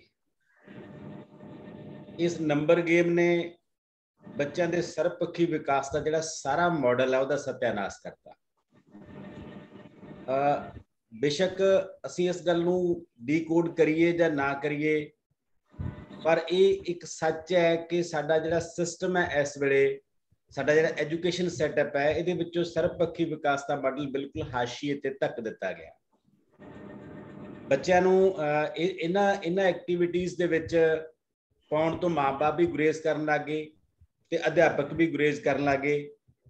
ਮੈਂ ਲਗਭਗ 30 ਸਾਲ ਦੀ ਮੇਰੀ ਜੌਬ ਹੈ ਤੇ 30 ਸਾਲਾਂ ਦੇ ਵਿੱਚ ਮੈਂ ਲਗਭਗ ਇਹਨਾਂ ਸਾਰੇ ਫੀਲਡਾਂ ਦੇ ਨਾਲ ਵਾਬਸਤਾ ਰਿਹਾ।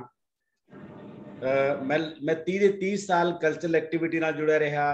ਸੈਂਕੜੇ ਸਟੇਟ ਲੈਵਲ ਤੇ ਪੋਜੀਸ਼ਨਾਂ, ਡਿਸਟ੍ਰਿਕਟ ਲੈਵਲ ਤੇ ਪੋਜੀਸ਼ਨਾਂ ਨਾਟਕਾਂ ਦੇ ਵਿੱਚ ਤੇ ਹੋਰ ਬਹੁਤ ਸਾਰੀਆਂ ਗਤੀਵਿਧੀਆਂ ਦੇ ਵਿੱਚ ਲਈਆਂ।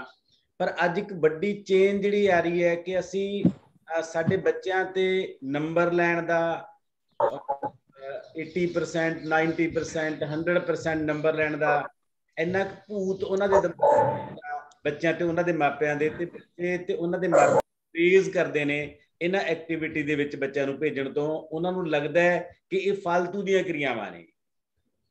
ਪਰ ਜਿਵੇਂ ਓਮਕਾਰ ਸਿੰਘ ਨੇ ਦੱਸਿਆ ਜਾਂ ਪਹਿਲਾਂ ਮੈਂ ਵੀ ਗੱਲ ਕੀਤੀ ਸੀ ਕਿ ਜਿੰਨੀ ਦੇਰ ਤੱਕ ਬੱਚੇ ਇਹਨਾਂ ਐਕਟੀਵਿਟੀ ਦੇ ਵਿੱਚ ਨਹੀਂ ਜਾਂਦੇ ਉਨੀ ਦੇਰ ਤੱਕ ਉਹਨਾਂ ਨੂੰ ਜ਼ਿੰਦਗੀ ਦੇ ਅਰਥ ਹੀ ਨਹੀਂ ਸਮਝ ਆਉਂਦੇ ਅਸਲ ਦੇ ਵਿੱਚ। ਤੇ ਐਜੂਕੇਸ਼ਨ ਦਾ ਮਤਲਬ ਹੀ ਵਿਦਿਆਰਥੀ ਨੂੰ ਬਾਹਰਲੀ ਦੁਨੀਆ ਦੇ ਨਾਲ, ਬਾਹਰਲੀ ਜ਼ਿੰਦਗੀ ਦੇ ਨਾਲ ਲਿੰਕਡ ਕਰਨਾ ਹੁੰਦਾ ਹੈ, ਉਹਦੇ ਜਿਉਣ ਲਈ ਤਿਆਰ ਕਰਨਾ ਹੁੰਦਾ ਹੈ। ਤੇ ਜਿਵੇਂ ਇੱਕ ਸਾਥੀ ਨੇ ਹੋਰ ਨੇ ਵੀ ਦੱਸਿਆ ਬਾਅਦ ਦੇ ਵਿੱਚ ਇਹ ਸੱਚਮੁੱਚ ਸਹੀ ਗੱਲ ਹੈ। ਮੈਂ ਵੀ ਤਾਰਾਦੇਵੀ ਕੈਂਪ ਲਾਇਆ ਰੈੱਡ ਕਰਾਸ ਦਾ, ਉਦੋਂ ਇਸੇ ਤਰ੍ਹਾਂ ਹੀ ਹੁੰਦਾ ਸੀ ਕਿ ਬਕਾਇਦਾ ਪ੍ਰਿੰਸੀਪਲ ਅਮਲਗਾਮੇਟਡ ਫੰਡ ਦੇ ਵਿੱਚੋਂ ਪੈਸੇ ਕਢਾ ਕੇ ਦਿੰਦੇ ਹੁੰਦੇ ਸੀ ਤੇ ਬੜਾ ਚਾਅ ਹੁੰਦਾ ਸੀ ਸਕੂਲ ਨੂੰ ਕਿ ਸਾਡੇ ਬੱਚੇ ਤਾਰਾਦੇਵੀ ਜਾ ਰਹੇ ਨੇ। ਪਰ ਹੁਣ ਇਹਨਾਂ ਸਮਿਆਂ ਦੇ ਵਿੱਚ ਅਸੀਂ ਚਾਹੁੰਦੇ ਹਾਂ ਕਿ ਹਰੇਕ ਚੀਜ਼ ਟੀਚਰ ਆਪ ਹੀ ਕਰ ਲਏ, ਸਕੂਲ ਦੀ ਬਿਲਡਿੰਗ ਵੀ ਟੀਚਰ ਬਣਾ ਦੇ, ਸਕੂਲ ਦੇ ਜਿਹੜੇ ਬਾਕੀ ਕੰਮ ਨੇ ਉਹ ਵੀ ਟੀਚਰ ਆਪਣੀ ਜੇਬ 'ਚ ਪੈਸੇ ਲਾ ਕੇ ਕਰਦੇ ਤੇ ਇਹ ਕੰਮ ਵੀ ਟੀਚਰ ਬੱਚੇ ਆਪਣੀ ਜੇਬ 'ਚ ਪੈਸੇ ਲਾ ਕੇ ਕਰਦੇ। ਸੋ ਮਤਲਬ ਇੱਕ ਖਾਸ ਕਿਸਮ ਦੀ ਜਿਹੜੀ ਪੈਸਿਵਨੈਸ ਹੈ ਸਾਡੇ ਸਕੂਲ ਪ੍ਰਬੰਧ ਦੇ ਵਿੱਚ ਉਹ ਇਸ ਵੇਲੇ ਆਈ ਹੋਈ ਹੈ। ਉਸ ਪੈਸਿਵਨੈਸ ਨੂੰ ਤੋੜਨ ਦੀ ਜ਼ਰੂਰਤ ਹੈ। ਮੈਂ NSS ਦਾ ਲਗਾਤਾਰ ਪਿਛਲੇ 15-18 ਸਾਲਾਂ ਤੋਂ ਪ੍ਰੋਗਰਾਮ ਅਫਸਰ ਹਾਂ, ਬਹੁਤ ਸਾਰੇ NSS ਕੈਂਪ ਲਾਏ ਨੇ, ਉੱਥੇ ਵੀ ਇਸੇ ਕਿਸਮ ਦੀਆਂ ਚੁਣੌਤੀਆਂ ਨੇ ਸਾਰੀਆਂ। ਸਕਾਊਟ ਗਾਈਡ ਦੇ ਵਿੱਚ ਵੀ ਇਸੇ ਕਿਸਮ ਦੀਆਂ ਚੁਣੌਤੀਆਂ ਨੇ, ਸਪੋਰਟਸ ਦੇ ਵਿੱਚ ਵੀ ਇਸੇ ਕਿਸਮ ਦੀਆਂ ਚੁਣੌਤੀਆਂ ਨੇ, ਕਲਚਰ ਦੇ ਵਿੱਚ ਵੀ ਇਸ ਕਿਸਮ ਦੀਆਂ ਚੁਣੌਤੀਆਂ ਨੇ। ਇਹ ਸਾਰੀਆਂ ਚੁਣੌਤੀਆਂ ਦੀ ਜਿਹੜੀ ਨੇਚਰ ਹੈ ਉਹ ਇੱਕੋ ਤਰ੍ਹਾਂ ਦੀ ਹੈ ਕਿ ਅਸੀਂ ਬੱਚਿਆਂ ਨੂੰ ਤੇ ਮਾਪਿਆਂ ਨੂੰ ਤੇ ਸੁਸਾਇਟੀ ਨੂੰ ਇੱਕ ਖਾਸ ਕਿਸਮ ਦੀ ਦਿਸ਼ਾ ਦੇ ਵਿੱਚ ਧੱਕ ਦਿੱਤਾ ਗਿਆ, ਜਿਹਦੇ ਵਿੱਚ ਅਸੀਂ ਡਾਟਾ ਆਪਰੇਟ ਕਰਨ ਦੀ ਗੇਮ ਦੇ ਵਿੱਚ ਪੈ ਗਏ ਤੇ ਬੱਚੇ ਨੰਬਰ ਰੇਸ ਦੇ ਵਿੱਚ ਪੈ ਗਏ। ਇਸ ਤੋਂ ਬਾਹਰ ਨਿਕਲਣ ਦੀ ਜ਼ਰੂਰਤ ਹੈ। ਬੱਚੇ ਦਾ ਸਰਬਪੱਖੀ ਵਿਕਾਸ ਹੋਣਾ ਹੀ ਤਾਂ ਹੈ, ਐਜੂਕੇਸ਼ਨ ਨੇ ਸਿਰਜਣਾਤਮਕ ਤਾਂ ਹੀ ਬਣਨਾ ਹੈ ਜੇ ਉਹਦੇ ਵਿੱਚ ਇਹ ਸਾਰੀਆਂ ਗਤੀਵਿਧੀਆਂ ਸ਼ਾਮਲ ਹੋਣਗੀਆਂ ਤੇ ਬੱਚੇ ਇਹਨਾਂ ਰਾਹੀਂ ਜ਼ਿੰਦਗੀ ਦੇ ਅਰਥ ਸਮਝਣਗੇ। ਤੇ ਮੈਂ ਉਮੀਦ ਕਰਦਾ ਕਿ ਓਂਕਾਰ ਸਿੰਘ ਦੀਆਂ ਅੱਜ ਦੀਆਂ ਗੱਲਾਂ ਰਾਹੀਂ ਸਾਡੇ ਇਸ ਗਰੁੱਪ ਦੇ ਵਿੱਚ ਸ਼ਾਮਲ ਅਧਿਆਪਕ ਜ਼ਰੂਰ ਫਾਇਦਾ ਉਠਾਉਣਗੇ। ਉਹਨਾਂ ਦੇ ਦਿਮਾਗ ਦੇ ਵਿੱਚੋਂ ਕਈ ਪ੍ਰਕਾਰ ਦੇ ਜਿਹੜੇ ਜਾਲੇ ਨੇ ਉਹ ਉਤਰਨਗੇ ਤੇ ਅਸੀਂ ਨਵੇਂ ਸਿਰੇ ਤੋਂ ਦੁਬਾਰਾ ਫਿਰ ਜ਼ਿੰਦਗੀ ਨੂੰ ਸੋਚਣ ਵਾਲੇ ਪਾਸੇ ਤੁਰਾਂਗੇ, ਨਵੇਂ ਸਿਰੇ ਤੋਂ ਪਰਿਭਾਸ਼ਿਤ ਕਰਨ ਵਾਲੇ ਪਾਸੇ ਤੁਰਾਂਗੇ। ਤੇ ਓਂਕਾਰ ਸਿੰਘ ਜੀ, ਤੁਹਾਡਾ ਮੈਂ ਸੱਚਮੁੱਚ ਤਹਿ ਦਿਲੋਂ ਧੰਨਵਾਦ ਕਰਦਾ। ਤੁਸੀਂ ਬਹੁਤ ਖੂਬਸੂਰਤ ਗੱਲਾਂ ਕੀਤੀਆਂ ਨੇ। ਅੱਜ ਦੇ ਸਮੇਂ ਦੇ ਵਿੱਚ ਇਹਨਾਂ ਗੱਲਾਂ ਕਰਨ ਦੀ ਬਹੁਤ ਜ਼ਿਆਦਾ ਜ਼ਰੂਰਤ ਹੈ, ਨਹੀਂ ਤਾਂ ਅਸੀਂ ਜਾਂ ਦਾਨਵ ਪੈਦਾ ਕਰਾਂਗੇ ਜਾਂ ਮਸ਼ੀਨਾਂ ਪੈਦਾ ਕਰਾਂਗੇ। ਦੋਨੇ ਚੀਜ਼ਾਂ ਬਹੁਤ ਖਤਰਨਾਕ ਨੇ। ਜੇ ਬੰਦੇ ਨੂੰ ਬੰਦਾ ਬਣਾਉਣਾ ਤੇ ਬੰਦੇ ਦਾ ਬਣਿਆ ਰਹਿਣ ਦੇਣਾ ਆਪਾਂ, ਤਾਂ ਇਹਨਾਂ ਸਾਰੀਆਂ ਗਤੀਵਿਧੀਆਂ ਦੀ ਜ਼ਰੂਰਤ ਹੈ। ਤਾਂ ਹੀ ਸਿਰਜਣਾ ਤੇ ਸੰਵੇਦਨਾ ਬਚੂਗੀ, ਤੇ ਸਿਰਜਣਾ ਤੇ ਸੰਵੇਦਨਾ ਬਚੂਗੀ ਤਾਂ ਹੀ ਬੰਦਾ ਬਚੂਗਾ, ਨਹੀਂ ਤਾਂ ਬੰਦਾ ਜਾਂ ਮਸ਼ੀਨ ਬਣੂਗਾ ਜਾਂ ਰਾਖਸ਼ ਬਣੂਗਾ। ਤੇ ਦੋਨੇ ਚੀਜ਼ਾਂ ਇਸ ਸਮਾਜ ਵਾਸਤੇ ਸਭ ਤੋਂ ਵੱਧ ਘਾਤਕ ਨੇ, ਸਮਾਜ ਦੀ ਹੋਂਦ ਨੂੰ ਖਤਰਾ ਨੇ। ਮੈਂ ਤੁਹਾਡਾ ਸਾਰੇ ਦੋਸਤਾਂ ਦਾ ਬਹੁਤ ਬਹੁਤ ਧੰਨਵਾਦ ਕਰਦਾ ਤੇ ਉਮੀਦ ਕਰਦਾ ਕਿ ਅੱਜ ਆਪਾਂ ਕੁਝ ਨਵੇਂ ਸੁਪਨੇ ਤੇ ਨਵੇਂ ਇਨੀਸ਼ੀਏਟਿਵ ਲੈ ਕੇ ਜਾਵਾਂਗੇ ਤੇ ਅਗਲੀ ਜ਼ਿੰਦਗੀ ਦੇ ਵਿੱਚ ਅੱਛਾ ਕੰਮ ਕਰਾਂਗੇ। ਬਹੁਤ ਬਹੁਤ ਧੰਨਵਾਦ ਸਰ ਤੁਹਾਡਾ। ਬਹੁਤ ਧੰਨਵਾਦ ਹੈ ਜੀ ਪੂਰੀ ਟੀਮ ਦਾ, ਔਰ ਜੋ ਉਪਰਾਲਾ ਆਪ ਜੀ ਨੇ ਸਕਾਊਟਿੰਗ ਦੇ ਲਈ ਕੀਤਾ ਹੈ ਉਹਦੇ ਲਈ ਮੈਂ ਹਮੇਸ਼ਾ ਆਪ ਜੀ ਦਾ ਰਿਣੀ ਰਹਾਂਗਾ। ਬਹੁਤ ਬਹੁਤ ਧੰਨਵਾਦ ਹੈ ਜੀ ਸਾਰੀ ਪ੍ਰਬੰਧਕੀ ਟੀਮ ਦਾ, ਜਿਨ੍ਹਾਂ ਨੇ ਇਸ ਉਪਰਾਲੇ ਦੀ ਤਰ੍ਹਾਂ ਸਾਡੇ ਸਮਾਜ ਨੂੰ ਇੱਕ ਨਵੀਂ ਸੇਧ ਦੇਣ ਦੇ ਲਈ ਇਹ ਜਿਹੜਾ ਉਪਰਾਲਾ ਕੀਤਾ ਹੈ। ਧੰਨਵਾਦ ਜੀ, ਬਹੁਤ ਬਹੁਤ ਮਿਹਰਬਾਨੀ। ਸ਼ੁਕਰੀਆ।